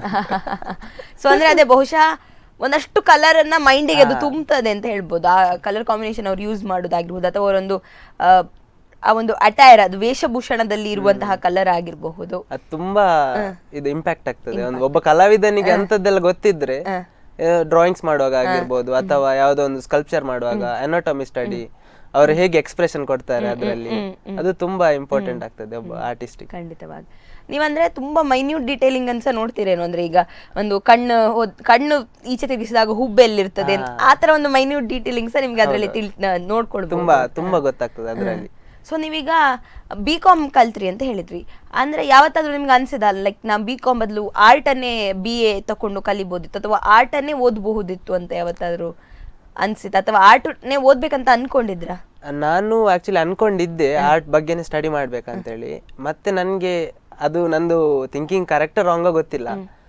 ನನ್ಗೆ ಎಂತ ಅನಿಸಿತ್ತು ಅಂತ ಹೇಳಿ, ನಂಗೆ ಡ್ರಾಯಿಂಗ್ ಈಗ ಆಲ್ಮೋಸ್ಟ್ ಸ್ವಲ್ಪ ಗೊತ್ತಿದೆ, ಇನ್ನೊಂದು ಹೊಸ ವಿಷಯವನ್ನು ಕಲಿಯುವ, ಮತ್ತೆ ನಂತರ ನೋಡುವ ಅಂತೇಳಿ ಹಾಗೆ ಪ್ಲಾನ್ ಅಲ್ಲಿ ಇದ್ದೆ. ಈಗ ಪ್ಲಾನ್ ಮಾಡ್ತಾ ಇದ್ದೇನೆ ಆರ್ಟ್ ಫೀಲ್ಡ್ ಬಗ್ಗೆ ಕಲೀಲಿಕ್ಕೆ, ಇನ್ಸ ಅದ್ರ ಬಗ್ಗೆ ತುಂಬಾ ಕಲೀಲಿಕ್ಕೆ. ಸೊ ನಮ್ಮ ಸ್ಪಂದನೆ ವಾಹಿನಿ ಕಡೆಯಿಂದ ಆಲ್ ದ ಬೆಸ್ಟ್. ನಿಮ್ಮ ಆರ್ಟ್ ಜರ್ನಿ ಇನ್ನಷ್ಟು ಚಂದವಾಗಿ ಮುಂದೆ ಹೋಗ್ಲಿ ಅಂತ ಹೇಳ್ತಾ ನಾವು ವಿಶ್ ಮಾಡ್ತೇವೆ. ಸೊ ಹಾಗೆ ನೀವು ಹೇಳಿದ್ರಿ ನಿಮ್ಮ ಹತ್ರ ಕ್ಯಾಮರಾ ಇತ್ತು, ಫೋಟೋಗ್ರಫಿ ಮಾಡ್ತಾ ಇದ್ರಿ, ಈಗಲೂ ಕೂಡ ಫೋಟೋಗ್ರಫಿಯನ್ನ ಮಾಡ್ತೀರಾ? ಫೋಟೋಗ್ರಫಿ ಈಗಲೂ ಕ್ರೇಜ್ ಇದೆ, ಆದ್ರೆ ಕೆಲವೊಂದು ತುಂಬಾ ಎಕ್ವಿಪ್ಮೆಂಟ್ಸ್ ಇರ್ತದೆ ಕೆಲವರ ಹತ್ರ, ಅದನ್ನೆಲ್ಲ ನೋಡುವಾಗ ಹೆದರಿಕೆ ಆಗ್ತದೆ. ನಮ್ದು ಸಣ್ಣದಲ್ಲ ಕ್ಯಾಮರಾ, ಅದಕ್ಕೆ ಅಷ್ಟು ಇಲ್ಲ. ಆದ್ರೆ ಇಂಟ್ರೆಸ್ಟ್ ಇದೆ ಮಾತ್ರ. ಎಲ್ಲಿ ಪೋಸ್ಟ್ ಎಲ್ಲ ಮಾಡೋದು ಅಂತದಕ್ಕೆ ಹೋಗಲ್ಲ, ಮಾಡ್ತೇನೆ ನನ್ನ ಖುಷಿಗೆ ಮಾಡುದು ಅಷ್ಟೇ. ಅಂದ್ರೆ ಈಗ ಯಾವತ್ತಾದ್ರೂ ನೀವೀಗ ಹೈಪರ್ ರಿಯಲಿಸ್ಟಿಕ್ ಎಲ್ಲ ಮಾಡ್ತೀರಿ ಅಂತ ಹೇಳಿದ್ರಿ, ನೀವೇ ತೆಗೆದ ಫೋಟೋವನ್ನ ನೀವೇ ಒಂದು ಡ್ರಾಯಿಂಗ್ ಮಾಡಿ ಅದರಲ್ಲಿ ಖುಷಿ ಪಟ್ಟಂತದ್ದು ಯಾವ್ದಾದ್ರು ಒಂದು ಪರ್ಟಿಕ್ಯುಲರ್ ನೆನಪಿದ್ಯಾ? ಯಾವ್ದಾದ್ರು ಒಂದು ಫೋಟೋ ಅಂದ್ರೆ ತುಂಬಾ ಖುಷಿ ಆದದ್ದು, ಅಂದ್ರೆ ನೀವು ತೆಗೆದ ಫೋಟೋವನ್ನೇ ನೀವು ಅದನ್ನ ಪೇಂಟಿಂಗ್ ಆಗಿ ಪರಿವರ್ತಿಸಿ ಖುಷಿ ಪಟ್ಟಂತಹ ಯಾವ್ದಾದ್ರು ಒಂದು? ಅಂತದಿಲ್ಲ. ಇನ್ನೊಮ್ಮೆ ಟ್ರೈ ಮಾಡಿ, ಆಮೇಲೆ ಆ ಆಮೇಲೆ ಯಾಕಂದ್ರೆ ಬೇರೊಬ್ಬರು ತೆಗೆದ ಫೋಟೋವನ್ನ ಮಾಡುದು ಅದು ಒಂದು ಫೀಲಿಂಗ್ ಹಾಗೆ ಒಂದು, ಬಟ್ ನಾವೇ ಒಂದು ಫೋಟೋದಲ್ಲಿ ನಮ್ಮ ಕಣ್ಣಿಂದ ಫೋಟೋದಲ್ಲಿ ನೋಡಿದನ್ನ ಪೇಂಟಿಂಗಿಗೆ ತರುವಾಗ ಹೇಗಿರ್ತದೆ ಅದು ನೋಡಿ ನೆಕ್ಸ್ಟ್ ಟೈಮ್ ಟ್ರೈ ಮಾಡಿ. ಸೊ ಹಾಗೆ ನೀವೀಗ ಹೇಳಿದ್ರೆ ಅಮ್ಮ ತುಂಬಾ ಸಪೋರ್ಟ್ ಮಾಡ್ತಾರೆ ಅಂತ. ಅಮ್ಮ ಅಪ್ಪ ಬಿಟ್ಟು ನಿಮ್ಮ ಮನೆಯಲ್ಲಿ ನಿಮ್ಮ ಜೊತೆ ಯಾರಿದ್ದಾರೆ? ಅವ್ರು ಹೇಗೆ ಸಪೋರ್ಟ್ ಮಾಡ್ತಾರೆ? ಅವ್ರು ಹೇಗೆ ಸಪೋರ್ಟ್ ಮಾಡ್ತಾರೆ? ಅವ್ರು ಸಹ ತುಂಬಾ ಸಪೋರ್ಟ್ ಮಾಡ್ತಾರೆ. ನನ್ಗೆ ಎಂತಾದ್ರೂ ಮತ್ತೆ ಸ್ಕೂಲಿಗೆಲ್ಲ ಹೋಗುವಾಗ ಡ್ರಾಯಿಂಗಿಗೆ ಬೇಕಾದದೆಲ್ಲ ಅದನ್ನೆಲ್ಲ ಗಿಫ್ಟ್ ಮಾಡೋದಾಗಿರ್ಲಿ ಹಾಗೆ ಸಪೋರ್ಟ್ ಮಾಡ್ತಾ ಇದ್ರು. ಮತ್ತೆ ನನ್ನ ಕಸಿನ್ ಅಕ್ಕನವರಿದ್ದಾರೆ, ಅವರು ಕೂಡ ಹಾಗೆ ತುಂಬಾ ಸಪೋರ್ಟ್ ಮಾಡ್ತಾರೆ. ಸಣ್ಣವ್ರ ಎಲ್ಲರಿಗಿಂತ, ಹಾಗಾಗಿ ಒಂದು ಮುದ್ದಾಗಿ ಎಲ್ಲರೂ ಕೂಡ ನೀವು ಕೇಳಿದನ ಅಥವಾ ನೀವು ಮಾಡುವಂತಹ ಎಲ್ಲದಕ್ಕೂ ಸಪೋರ್ಟ್ ಮಾಡಿಕೊಂಡು ಹೆಲ್ಪ್ ಮಾಡಿಕೊಂಡು ಇದ್ದಾರೆ. ಸೊ ಅದು ಕೂಡ ಖುಷಿಯ ವಿಷಯವೇ. ಫ್ಯಾಮಿಲಿ ಯಾವಾಗ್ಲೂ ಸಪೋರ್ಟ್ ಇರ್ಬೇಕು, ಇಲ್ಲಾಂದ್ರೆ ಒಂದು ಯಾರೇ ಆರ್ಟಿಸ್ಟ್ ಆದ್ರೂ ಅದು ಎಷ್ಟು ಸಣ್ಣ ಆರ್ಟಿಸ್ಟ್ ದೊಡ್ಡ ಹಾಗೆ ಅಂತ ಇಲ್ಲ, ಬಟ್ ಅವರಿಗೆ ತುಂಬಾ ಕಷ್ಟ ಆಗ್ತದೆ ಫ್ಯಾಮಿಲಿ ಸಪೋರ್ಟ್ ಮಾಡದಿದ್ರೆ. ಸೊ ಈಗ ನೀವು ಆರ್ಡರ್ ತಕೊಂಡು ಪೇಂಟ್ ಎಲ್ಲ ಮಾಡ್ತೀರಾ, ಅದು ಹೇಗೆ? ಅಂದ್ರೆ ಕಸ್ಟಮೈಸ್ಡ್ ಆರ್ಡರ್ಸ್ ಅಂತೆಲ್ಲ ಹೇಳ್ತಾರೆ, ಸೊ ಅದು ಹೇಗಿರ್ತದೆ? ನೀವು ಅದೀಗ ಸ್ಟಾರ್ಟ್ ಮಾಡಿದ್ದೀರಾ? ಅದು ಯಾವಾಗ ಸ್ಟಾರ್ಟ್ ಮಾಡಿದ್ರಿ? ಆ ಜರ್ನಿ ಹೇಗಿದೆ? ಅದು ಒಂದು ನಾನು PU ಅಲ್ಲಿರುವಾಗನೇ ಮಾಡ್ತಾ ಇದ್ದೆ ಕಸ್ಟಮೈಸ್ಡ್ ವರ್ಕ್ಸ್ ಎಲ್ಲ. ಒಂದು ಮಾಡಿ ನಂತರ ನಂಗೆ ತುಂಬಾ ಆರ್ಡರ್ಸ್ ಬರ್ತಾ ಇತ್ತು. ಈಗ ತುಂಬಾ ಆರ್ಡರ್ಸ್ ಬಂದ್ರೆ ನಾನು ಎಂತ ಮಾಡ್ಲಿಕ್ಕೆ ಆಗುದು, ಕೆಲವರು ಪ್ಲೀಸ್ ಮಾಡಿಕೊಡಿ ಅಂತ ಹೇಳ್ತಾರೆ. ಆವಾಗ ಕೆಲವೊಂದು ನನ್ನದು ಇಬ್ರು ಫ್ರೆಂಡ್ಸ್ ಇದ್ದಾರೆ ಕುಂದಾಪುರದಲ್ಲಿ, ಅವರಿಗೆ ನಾನು ಆರ್ಡರ್ ಕೊಡ್ತೇನೆ ನನ್ಗೆ ಜಾಸ್ತಿ ಆದ್ರೆ ಹಾಗೆ ತುಂಬ ಇದೆ ಆರ್ಡರ್. ಈಗ ನಾನು ನೈಟ್ ಶಿಫ್ಟ್ ವರ್ಕ್ ಮಾಡಿ IT ಕಂಪನಿಯಲ್ಲಿ ಮಾರ್ನಿಂಗ್ ಬಂದು ವರ್ಕ್ ಮಾಡ್ತೇನೆ, ಕಸ್ಟಮೈಸ್ಡ್ ವರ್ಕ್ ಮಾಡ್ತೇನೆ, ಮತ್ತೆ ಮಲಗಿ ಪುನಃ ಎತ್ಕೊಂಡು ಹೋಗುದು. ಹಾಗೆ ಬ್ಯಾಂಗ್ಳೂರಲ್ಲಿ ಇದ್ದಾಗ. ಸೊ ಈಗ ಮನೆಯಲ್ಲಿ ಕಂಟಿನ್ಯೂ ಮಾಡ್ತಾ ಇದ್ದೀರಿ. ಸೊ ನಿಮಗೆ ಏನು ಹೇಳುವಂಥದ್ದು, ಈ ಫೋಟೋಗ್ರಫಿ ಆಯಿತು, ಪೇಂಟಿಂಗ್ ಆಯಿತು, ಇದು ಕ್ಲೇ ಮಾಡಲಿಂಗ್ ಬಗ್ಗೆ ಮಾತನಾಡಿದ್ವಿ. ಅದು ಬಿಟ್ಟು ಡ್ಯಾನ್ಸ್ ಕೂಡ ಮಾಡ್ತೀರಿ, ಅದರ ಬಗ್ಗೆ ಹೇಳಿ. ಡ್ಯಾನ್ಸ್ ಅಂದರೆ ಯಾವ ರೀತಿಯಾದಂತಹ ಡ್ಯಾನ್ಸ್ ಮಾಡ್ತೀರಿ, ಮತ್ತು ಆ ಡ್ಯಾನ್ಸ್ನ ಮೇಲಿನ ಆಸಕ್ತಿ ಹೇಗೆ ಸ್ಟಾರ್ಟ್ ಆಯ್ತು? ಫಸ್ಟ್ ಅದನ್ನು ಕೇಳ್ತೇನೆ, ಡ್ಯಾನ್ಸ್ನ ಮೇಲಿನ ಆಸಕ್ತಿ ಹೇಗೆ ಸ್ಟಾರ್ಟ್ ಆಯಿತು? ಡ್ಯಾನ್ಸ್ ಅಂತ ಹೇಳಿದ್ರೆ ನಮ್ಮ ಮನೆ ಹತ್ರ ಒಬ್ರು ಗುರುಚರಣ್ ಅಂತ ಇದ್ದಾರೆ, ನೀವು ಕೇಳಿರ್ಬಹುದು. ಅವರು ಜನಪದ ಕಲಾವಿದರು. ಅವರು ಈ ಕಂಗಿಲು ನೃತ್ಯ, ಕರಗ ಕೋಲಾಟ ಅದನ್ನೆಲ್ಲ ಮಾಡ್ತಿರುವಾಗ ನಾನು ನೋಡ್ತಾ ಇದ್ದೆ. ಮತ್ತೆ ಅವರೊಂದು ನನ್ನನ್ನು ಸ್ಟೇಜಿಗೆ ಕರ್ಕೊಂಡು ಹೋದದೆ ಅವರು, ಆಕ್ಚುಲಿ ಚರಣಣ್ಣ ಅಂತೇಳಿ, ಚರಣಣ್ಣ ಅಂತ ಕರೆಯೋದು ನಾವು. ಅವರು ನನ್ನ ಸ್ಟೇಜಿಗೆ ಕರ್ಕೊಂಡು ಹೋಗಿ ಹೀಗೆ ಡ್ಯಾನ್ಸ್ ಎಲ್ಲ ಮಾಡ್ಬೋದು ನಿನ್ಗೆ ಸಹ ಅಂತ ಹೇಳಿ ಸ್ಟಾರ್ಟ್ ಮಾಡಿದ್ರು. ನಂತರ ಅದು ಮೇನ್ ಸ್ಟಾರ್ಟ್ ಆಗಿದೆ. ನಂಗೆ ಜನಪದ ಅಂತ ಹೇಳಿದ್ರೆ ಇಷ್ಟು ನಾನು ಹೇಳಿದ್ದೆ ಫಸ್ಟ್, ನೀವು ಕೋಲ ಅದೆಲ್ಲ ಅಲ್ಲಿಂದಾನೇ ಸ್ಟಾರ್ಟ್ ಆಗಿರ್ಬೋದು ಅದು ನನಗೆ ಇಂಟ್ರೆಸ್ಟ್ ಅದರಲ್ಲಿ. ಮತ್ತೆ ನಾನು ಸಣ್ಣದಿರುವಾಗ ಫಿಲ್ಮ್ ಡ್ಯಾನ್ಸ್ ಕ್ಲಾಸ್ಗೆ ಹೋಗ್ತಾ ಇದ್ದೆ. ಬ್ಲಾಸಮ್ ಗೈಸ್ ಅಂತ ಇತ್ತು ಕಾಪು, ಅಲ್ಲಿ ತುಂಬಾ ಫೇಮಸ್ ಇತ್ತು. ಫಿಲ್ಮ್ ಡ್ಯಾನ್ಸ್ ಮಾಡ್ತಾ ಇದ್ದೆ. ಫೋಕ್ ಡ್ಯಾನ್ಸ್ ಇವರು ಚರಣಣ್ಣ ನಮ್ಮ ಮನೆ ಹತ್ರವೇ ಇದ್ರು. ನಾನು ರೀಸೆಂಟ್ಲಿ ಮೊನ್ನೆ ಬ್ಯಾಂಗ್ಳೂರಲ್ಲಿ ಒಂದು ಜನಪದ ಉತ್ಸವ ಆಯ್ತು. ನಾನು ಅವಾಗ ಬ್ಯಾಂಗ್ಳೂರಲ್ಲೇ ಇದ್ದೆ. ಇಲ್ಲಿಂದ ನಮ್ಮ ಕಾಪುಯಿಂದ ಟೀಮ್ ಅಲ್ಲಿಗೆ ಬಂದಿತ್ತು. ನಾನು ಅಲ್ಲಿಂದ ಸೀದಾ ಅಲ್ಲಿ ಹೋಗಿ ಡ್ಯಾನ್ಸ್ ಪ್ರೋಗ್ರಾಮ್ ಮಾಡಿ ಮತ್ತೆ ಆಫೀಸ್ಗೆ ಹೋಗಿ. ಅದೆಲ್ಲ ಬಹುಶಃ ಒಂಥರ ಸ್ಪೆಷಲ್ ಎಕ್ಸ್ಪೀರಿಯನ್ಸ್ ಒಂದು ಕಲಾವಿದರಿಗೆ, ತುಂಬಾ ಸ್ಪೆಷಲ್ ಎಕ್ಸ್ಪೀರಿಯನ್ಸ್. ಸೊ ಇದು ಜನಪದ ಡ್ಯಾನ್ಸ್ ಅನ್ನ ಯಾವಾಗ ಸ್ಟಾರ್ಟ್ ಮಾಡಿದ್ರಿ? ಫಸ್ಟ್ ಡ್ಯಾನ್ಸ್ ಮಾಡಿದಂತ ಈಗ ಹೇಳಿದ್ರಿ ಕರಗ ಕೋಲಾಟ, ಕಂಗಿಲು, ಯಾವುದು ನೀವು ಫಸ್ಟ್ ಪರ್ಫಾರ್ಮೆನ್ಸ್ ಕೊಟ್ಟಂತದ್ದು? ನಾನು ಹಾಲಕ್ಕಿ ಕುಣಿತ, ಅದು ಪ್ರತಿಭಾ ಕಾರಂಜಿ ಡ್ಯಾನ್ಸ್ಗೆ ಇದು ಕಾಂಪಿಟೇಷನ್ಗೆ ಮಾಡಿದ್ದದು. ಬಹುಶಃ ಹೆಚ್ಚಾಗಿ ಇಂಥ ಕೆಲವೊಂದಷ್ಟು ಏನು ಹೇಳುವಂಥದ್ದು ಕಂಗಿಲು ಎಲ್ಲ ಅಲ್ಲ, ಅದನ್ನ ಬಿಟ್ಟು ಕೆಲವೆಲ್ಲ ಈಗ ನೀವು ಹಾಲಕ್ಕಿ ಕುಣಿತ ಹೇಳಿದ್ರೆ ಅಂಥದ್ದೆಲ್ಲ ಕೋಲಾಟ ಅಂಥದ್ದೆಲ್ಲ ಹುಡುಗಿಯರು ಮಾಡುವಂಥದ್ದು ಹೆಚ್ಚು. ಸೊ ನೀವು ಮಾಡುವಾಗ ಅದಕ್ಕೆ ಏನು ರೆಸ್ಪಾನ್ಸಸ್ ಹೇಗಿತ್ತು, ಅಥವಾ ನಿಮ್ಮ ಮನಸ್ಸಿನಲ್ಲಿ ಅದಕ್ಕೆ ಹೇಗಿತ್ತು? ಅಂದ್ರೆ ಒಂದಷ್ಟು ಜನ ಇರುವಾಗ ಯಾರಾದ್ರೂ ನಿಮ್ಗೆ ಹೇಳ್ಬೋದು ಅದೆಂತಕ್ಕೆ ಮಾಡ್ತಿ ಮರೆಯ ಹುಡುಗಿ ಮಾಡುವಂಥದ್ದು, ಅಥವಾ ಅವರೇ ಜಾಸ್ತಿ ಮಾಡುವಂಥದ್ದು, ನೀನು ಯಾಕೆ ಅದರಲ್ಲಿ ಮಾಡ್ತಿ ಅಂತ. ಸೊ ಹಾಗೆಲ್ಲ ಇರುವಾಗ ಹೇಗೆ ಆನ್ಸರ್ ಕೊಡ್ತಾ ಇದ್ರಿ, ಅಥವಾ ಹೇಗೆ ಅದನ್ನ ನೀವು ತಕೊಳ್ತಾ ಇದ್ರಿ? ನಾನು ಫಸ್ಟ್ ಹಾಲಕ್ಕಿ ಡ್ಯಾನ್ಸ್ ಮಾಡಿದ್ದು 5th ಸ್ಟ್ಯಾಂಡರ್ಡ್ ಅಲ್ಲಿ ಇರುವಾಗ. ನನ್ಗೆ ಅದು ಗೊತ್ತೇ ಇರ್ಲಿಲ್ಲ ಹುಡುಗಿಯರು ಮಾಡುವ ಡ್ಯಾನ್ಸ್, ಹುಡುಗರು ಮಾಡುವ ಡ್ಯಾನ್ಸ್ ಅಂತ. ಹಾಗೆ ಅದೊಂದು ಫ್ಲೋ ಅಲ್ಲಿ ಹೋಗಿತ್ತು. ಮತ್ತೆ ಒಂದೆಂತ ಹೇಳಿದ್ರೆ, ಈಗ ಸ್ಕೂಲಲ್ಲೆಲ್ಲ ಹುಡುಗಿರೇ ಜಾಸ್ತಿ ಪಾರ್ಟಿಸಿಪೇಟ್ ಮಾಡೋದು ಡ್ಯಾನ್ಸ್, ಹುಡುಗರು ಕಡಿಮೆ ಮಾಡುದು. ಯಾವಾಗ್ಲೂ ನಾನೊಬ್ಬ ಇರ್ತಿದ್ದೆ ಡ್ಯಾನ್ಸ್ ಅಲ್ಲಿ. ಹಾಗೆ ಮಿಡ್ಲಲ್ಲಿ ನಾನೇ ನಿಲ್ತಿದ್ದದ್ದು. ಹಾಗೆ ನಂಗೆ ಕೆಲವರು ಮಕ್ಕಳು ಮಾಡ್ತಿದ್ರು, ಎಂತ ಮಾರೆ ಮಿಡ್ಲಲ್ಲಿ ಹುಡುಗಿಯರೊಟ್ಟಿಗೆ. ಆದ್ರೆ ಡ್ಯಾನ್ಸ್ ನಮಗೆ ಡ್ಯಾನ್ಸ್ ಮುಖ್ಯ ಅಷ್ಟೇ. ಸೊ ಹಾಗೀಗ ಫಿಲ್ಮ್ ಡ್ಯಾನ್ಸ್ ಹೇಳಿದ್ರಿ, ಅದನ್ನ ಈಗ ಕಂಟಿನ್ಯೂ ಮಾಡ್ತಿದ್ದೀರಾ? ಹೇಗೆ ಕಂಟಿನ್ಯೂ ಮಾಡ್ತಿದ್ದೇನೆ. ನಮ್ದು ಡ್ಯಾನ್ಸ್ ಕ್ಲಾಸ್ ಇದೆ ಒಂದು, ವ್ಯೋಮ್ ಅಂತೇಳಿ, ಅವಿನಾಶ್ ಸರ್ ಅಂತ ಇದ್ದಾರೆ, ಅವರ ಜೊತೆ ಕಂಟಿನ್ಯೂ ಮಾಡ್ತಾ ಇದ್ರಿ. ಮತ್ತೊಂದು ಈ ನಾಟಕ ಎಲ್ಲ ಅಭಿನಯಿಸ್ತೀರಿ, ನಾಟಕ ತಂಡದಲ್ಲೂ ಕೂಡ ತೊಡಗಿಸಿಕೊಂಡಿದ್ದೀರಿ, ಅದ್ರ ಬಗ್ಗೆ ಯಾವ ನಾಟಕ ತಂಡ? ಅಮಸ ಕಲಾ ತಂಡ ಅಂತ ಇತ್ತು ಒಂದು ಉಡುಪಿಯಲ್ಲಿ ನಮ್ದು. ನಾನು 10th ಅಲ್ಲಿರುವಾಗ ಒಂದು ಕಾರ್ಣಿಕದ ಬಾಲೆಲ್ಲ ಅಂತ ಒಂದು ಬಬ್ಬು ಸ್ವಾಮಿದ ಬಗ್ಗೆ ನಾಟಕ ಮಾಡಿದ್ವಿ. ಅದರಲ್ಲಿ ಬಾಲೆ ಬಬ್ಬು ಆಗಿ ಆಕ್ಟಿಂಗ್ ಮಾಡಿದ್ದೆ. ನಂತರ ಅದನ್ನು ಕಾಂಪಿಟೇಷನ್ ಅಲ್ಲಿ ಸಹ ಮಾಡಿದ್ವಿ ನಾವು. MGM ಅಲ್ಲಿ ಕಾಂಪಿಟೇಷನ್ ಆಗ್ತದೆ, ತುಳು ನಾಟಕ ಸ್ಪರ್ಧೆ, ಅಲ್ಲಿ ಮಾಡಿದ್ವಿ. ನಂತರ ಅದಾದ್ಮೇಲೆ ಮಾರಿಗಿಡಪ್ಲೆ ಅಂತ ಇನ್ನೊಂದು ನಾಟಕ ಮಾಡಿದ್ವಿ, ಶೇಖರ್ ಸರ್ ಅವರದ್ದು ಇದರಲ್ಲಿ. ನಂತರ ಬಾಸುಮ ಕೊಡಗು ಅವರ ನಿರ್ದೇಶನದ ಬರ್ಬರಿಕಾ ಅಂತ ಒಂದು ನಾಟಕ ಇತ್ತು, ಅದರಲ್ಲಿ ಕೂಡ ಮನಸ್ಸು ಪಾತ್ರ ಮಾಡಿದ್ದೆ. ನಾನ್ ಮತ್ತೆ ಅಕ್ಕ ಇಬ್ರು ಬುದ್ಧಿ ಮನಸ್ಸು ಎಂಬ ಕ್ಯಾರೆಕ್ಟರ್ ಮಾಡಿದ್ವಿ. ಹಾಗೆ ಅದೆಲ್ಲ ಒಂದು ಸ್ಪೆಷಲ್ ಎಕ್ಸ್ಪೀರಿಯನ್ಸ್ಗಳು. ನಾವು ಕಲಾವಿದರಾಗಿ ಸ್ಟೇಜ್ ಮೇಲೆ ತೊಡಗಿಸುವಾಗ ನಮ್ಮವರೇ ಯಾರಾದ್ರೂ ಜೊತೆಗಿದ್ರೆ ಅದು ಇನ್ನೂ ಒಂದು ಸ್ಪೆಷಲ್ ಫೀಲಿಂಗ್ ಅಂತ ಹೇಳ್ಬೋದು. ಸೊ ಈಗ ನಾಟಕ ಅಂತಂದ ಕೂಡಲೇ ನೀವೀಗ ಒಬ್ರು ಆರ್ಟಿಸ್ಟ್ ಆಗಿ, ಅಂದ್ರೆ ಒಂದು ಡ್ರಾಯಿಂಗ್ ಆರ್ಟಿಸ್ಟ್ ಆಗಿ, ನಿಮಗೆ ಒಂದು ಕ್ಯಾರೆಕ್ಟರ್ ಹೀಗಿರ್ಬೇಕಂತ ನೀವು ಮಾಡುವಾಗ, ನೀವೀಗ ಎಕ್ಸಾಂಪಲ್ ಯಾವ್ದಾದ್ರು ಒಂದು ಪೋರ್ಟ್ರೇಟೇ ಮಾಡ್ತಿದ್ದೀರಿ ಅಂದ್ಕೊಳ್ಳಿ, ಅವರು ಹೀಗಿರ್ಬೇಕಂತ ನಿಮ್ಮ ಥಾಟ್ ಇರ್ತದೆ. ಸೊ ಹಾಗೆ ನಾಟಕ ಮಾಡುವಾಗ ಸಹ ಒಂದು ಥಾಟ್ ಇರ್ತದೆ. ಸೊ ಅದು ಏನು ನಿಮ್ಗೆ ಯಾವತ್ತಾದ್ರೂ ಕನೆಕ್ಟ್ ಆಗಿದೆ, ಅಂದ್ರೆ ಅದೆರಡಕ್ಕೂ ಒಂದೇ ಸಿಮಿಲಾರಿಟಿ ಇದೆ ಅಂತ ಅನ್ಸಿದ? ಅದು ಹೇಗೆ, ಅಂದ್ರೆ ನೀವು ಯಾವತ್ತಾದ್ರೂ ಎರಡನ್ನು ಒಟ್ಟಿಗೆ ಒಂದು ಯೋಚನೆ ಮಾಡಿ ನೋಡಿದ್ರೆ, ಅಂದ್ರೆ ಡ್ರಾಯಿಂಗಿಗೂ ನಾಟಕಕ್ಕೂ ಏನಾದ್ರೂ ಸಿಮಿಲಾರಿಟಿ ಇರಬಹುದು? ಅಂದ್ರೆ ಒಂದು ಕಲೆಯಿಂದ ಕೂಡಲೇ ಅದು ಎಲ್ಲವೂ ಒಂದಕ್ಕೊಂದು ಜೊತೆಯಾಗಿರುವಂತದ್ದೇ, ಒಂದಕ್ಕೊಂದು ಸೇರಿಕೊಂಡಿರುವಂತದ್ದೇ, ಆದ್ರೂ ನೀವು ಯಾವತ್ತಾದ್ರೂ ಸ್ಪೆಷಲ್ ಆಗಿ ಯೋಚನೆ ಮಾಡಿದ್ದೇನಾದ್ರೂ ಇದೆಯಾ? ನಾಟಕ ಮತ್ತೆ ಡ್ರಾಯಿಂಗ್ ತುಂಬಾ ಕನೆಕ್ಟಿವಿಟಿ ಇತ್ತು ಆಕ್ಚುಲಿ. ಅಂದ್ರೆ ನಾವು ಡ್ರಾಯಿಂಗ್ ಅಲ್ಲಿ ಎಂತ ಅನುಭವಿಸ್ತೇವೆ ಅದು ನನಗೆ ಅದರಲ್ಲಿ ಸಹ ಸಿಗ್ತಾ ಇತ್ತು ಆಕ್ಚುಲಿ. ಅಂದ್ರೆ ಅದರಲ್ಲಿ ಒಂದು ಪಾತ್ರದ ಒಳಗೆ ಹೋಗಿ ನಾವು ಅಭಿನಯಿಸುವಂತದ್ದು, ಅದೊಂದು ಬೇರೆ ರೀತಿದ್ದು. ಚಿತ್ರ ಅದೊಂದು ಬೇರೆ ರೀತಿದ್ದು. ಹಾಗೆ ಇದು ಮಾಡ್ತಾ ಇದ್ದೆ ನಾನು. ಅದರಲ್ಲಿ ಸಹ ಹಾಗೆ ನಾಟಕಕ್ಕೆ ಹೋದ್ರೆ ಅಲ್ಲಿ ಸೆಟ್ ವರ್ಕ್ ಮಾಡುವಂತಹದ್ದು ಅಲ್ಲಿ ತುಂಬಾ ಕಲೀಲಿಕ್ಕೆ ಸಿಗ್ತಿತ್ತು. ನನಗೆ ಪರ್ಸನಲಿ ನನಗೆ ರಂಗಭೂಮಿ ನಾಟಕ ಥಿಯೇಟರ್ ಡ್ರಾಮಾ ಅಂದ್ರೆ ತುಂಬಾ ಇಷ್ಟ. ನಾನು ಅದರಲ್ಲಿ ಅಭಿನಯಿಸಿದ್ದು. ಅದರಲ್ಲಿ ನಾಟಕ ನಾವು ಸ್ಟೇಜ್ ಮೇಲೆ ಪರ್ಫಾರ್ಮೆನ್ಸ್ ಮಾಡೋದಕ್ಕಿಂತ ಅದು ಬದುಕು ಏನಂತ ಕಲಿಸಿಕೊಡ್ತಾ ಇತ್ತು ನಮಗೆ ರಂಗಭೂಮಿ ನಾಟಕ. ಹಾಗೆ ಅದು ತುಂಬಾ ಖುಷಿ ಕೊಡ್ತಿತ್ತು. ಹೌದು, ಈಗ ನೀವು ಹೇಳಿದ್ರಿ LKG UKG ಇಂದ ಡ್ರಾಯಿಂಗ್ ಸ್ಟಾರ್ಟ್ ಮಾಡಿದ್ರಿ, ಪ್ರತಿಭಾ ಕಾರಂಜಿಯಿಂದ ಕ್ಲೇ ಮಾಡೆಲಿಂಗ್ ಸ್ಟಾರ್ಟ್ ಮಾಡಿದ್ರಿ. ಸೊ ಅದು ಜನಪದ ಡ್ಯಾನ್ಸ್ ಕೂಡ ಅಲ್ಲಿಂದ ಸ್ಟಾರ್ಟ್ ಆಯ್ತು. ಈ ನಾಟಕದ ಹವ್ಯಾಸ ಎಲ್ಲಿಂದ ಸ್ಟಾರ್ಟ್ ಆಯ್ತು, ನಾಟಕದ ಜರ್ನಿ ಬಗ್ಗೆ ಇನ್ನಷ್ಟು ಮಾತನಾಡೋಣ. ಆದ್ರೆ ಅದಕ್ಕಿಂತ ಮುಂಚೆ ಇನ್ನೊಂದು ಪುಟ್ಟ ವಿರಾಮ ತೆಗೆದುಕೊಳ್ಳೋಣ. ಇಷ್ಟೊತ್ತು ಶಶಾಂಕ್ ಅವರು ತಾವು ತೊಡಗಿಸಿಕೊಂಡಿರುವಂತಹ ಹಲವಾರು ಕಲೆ ಪ್ರಕಾರಗಳ ಬಗ್ಗೆ ಮಾತನಾಡಿದ್ರು. ಇನ್ನು ಅವರ ನಾಟಕ ಜರ್ನಿ ಸ್ಟಾರ್ಟ್ ಆದದ್ದು ಹೇಗೆ, ಅದು ಆರಂಭ ಆಗ್ಲಿಕ್ಕೆ ಕಾರಣ ಏನು, ಅದನ್ನ ತಿಳ್ಕೊಳ್ಳೋಣ ಒಂದು ಪುಟ್ಟ ವಿರಾಮದ ಬಳಿಕ.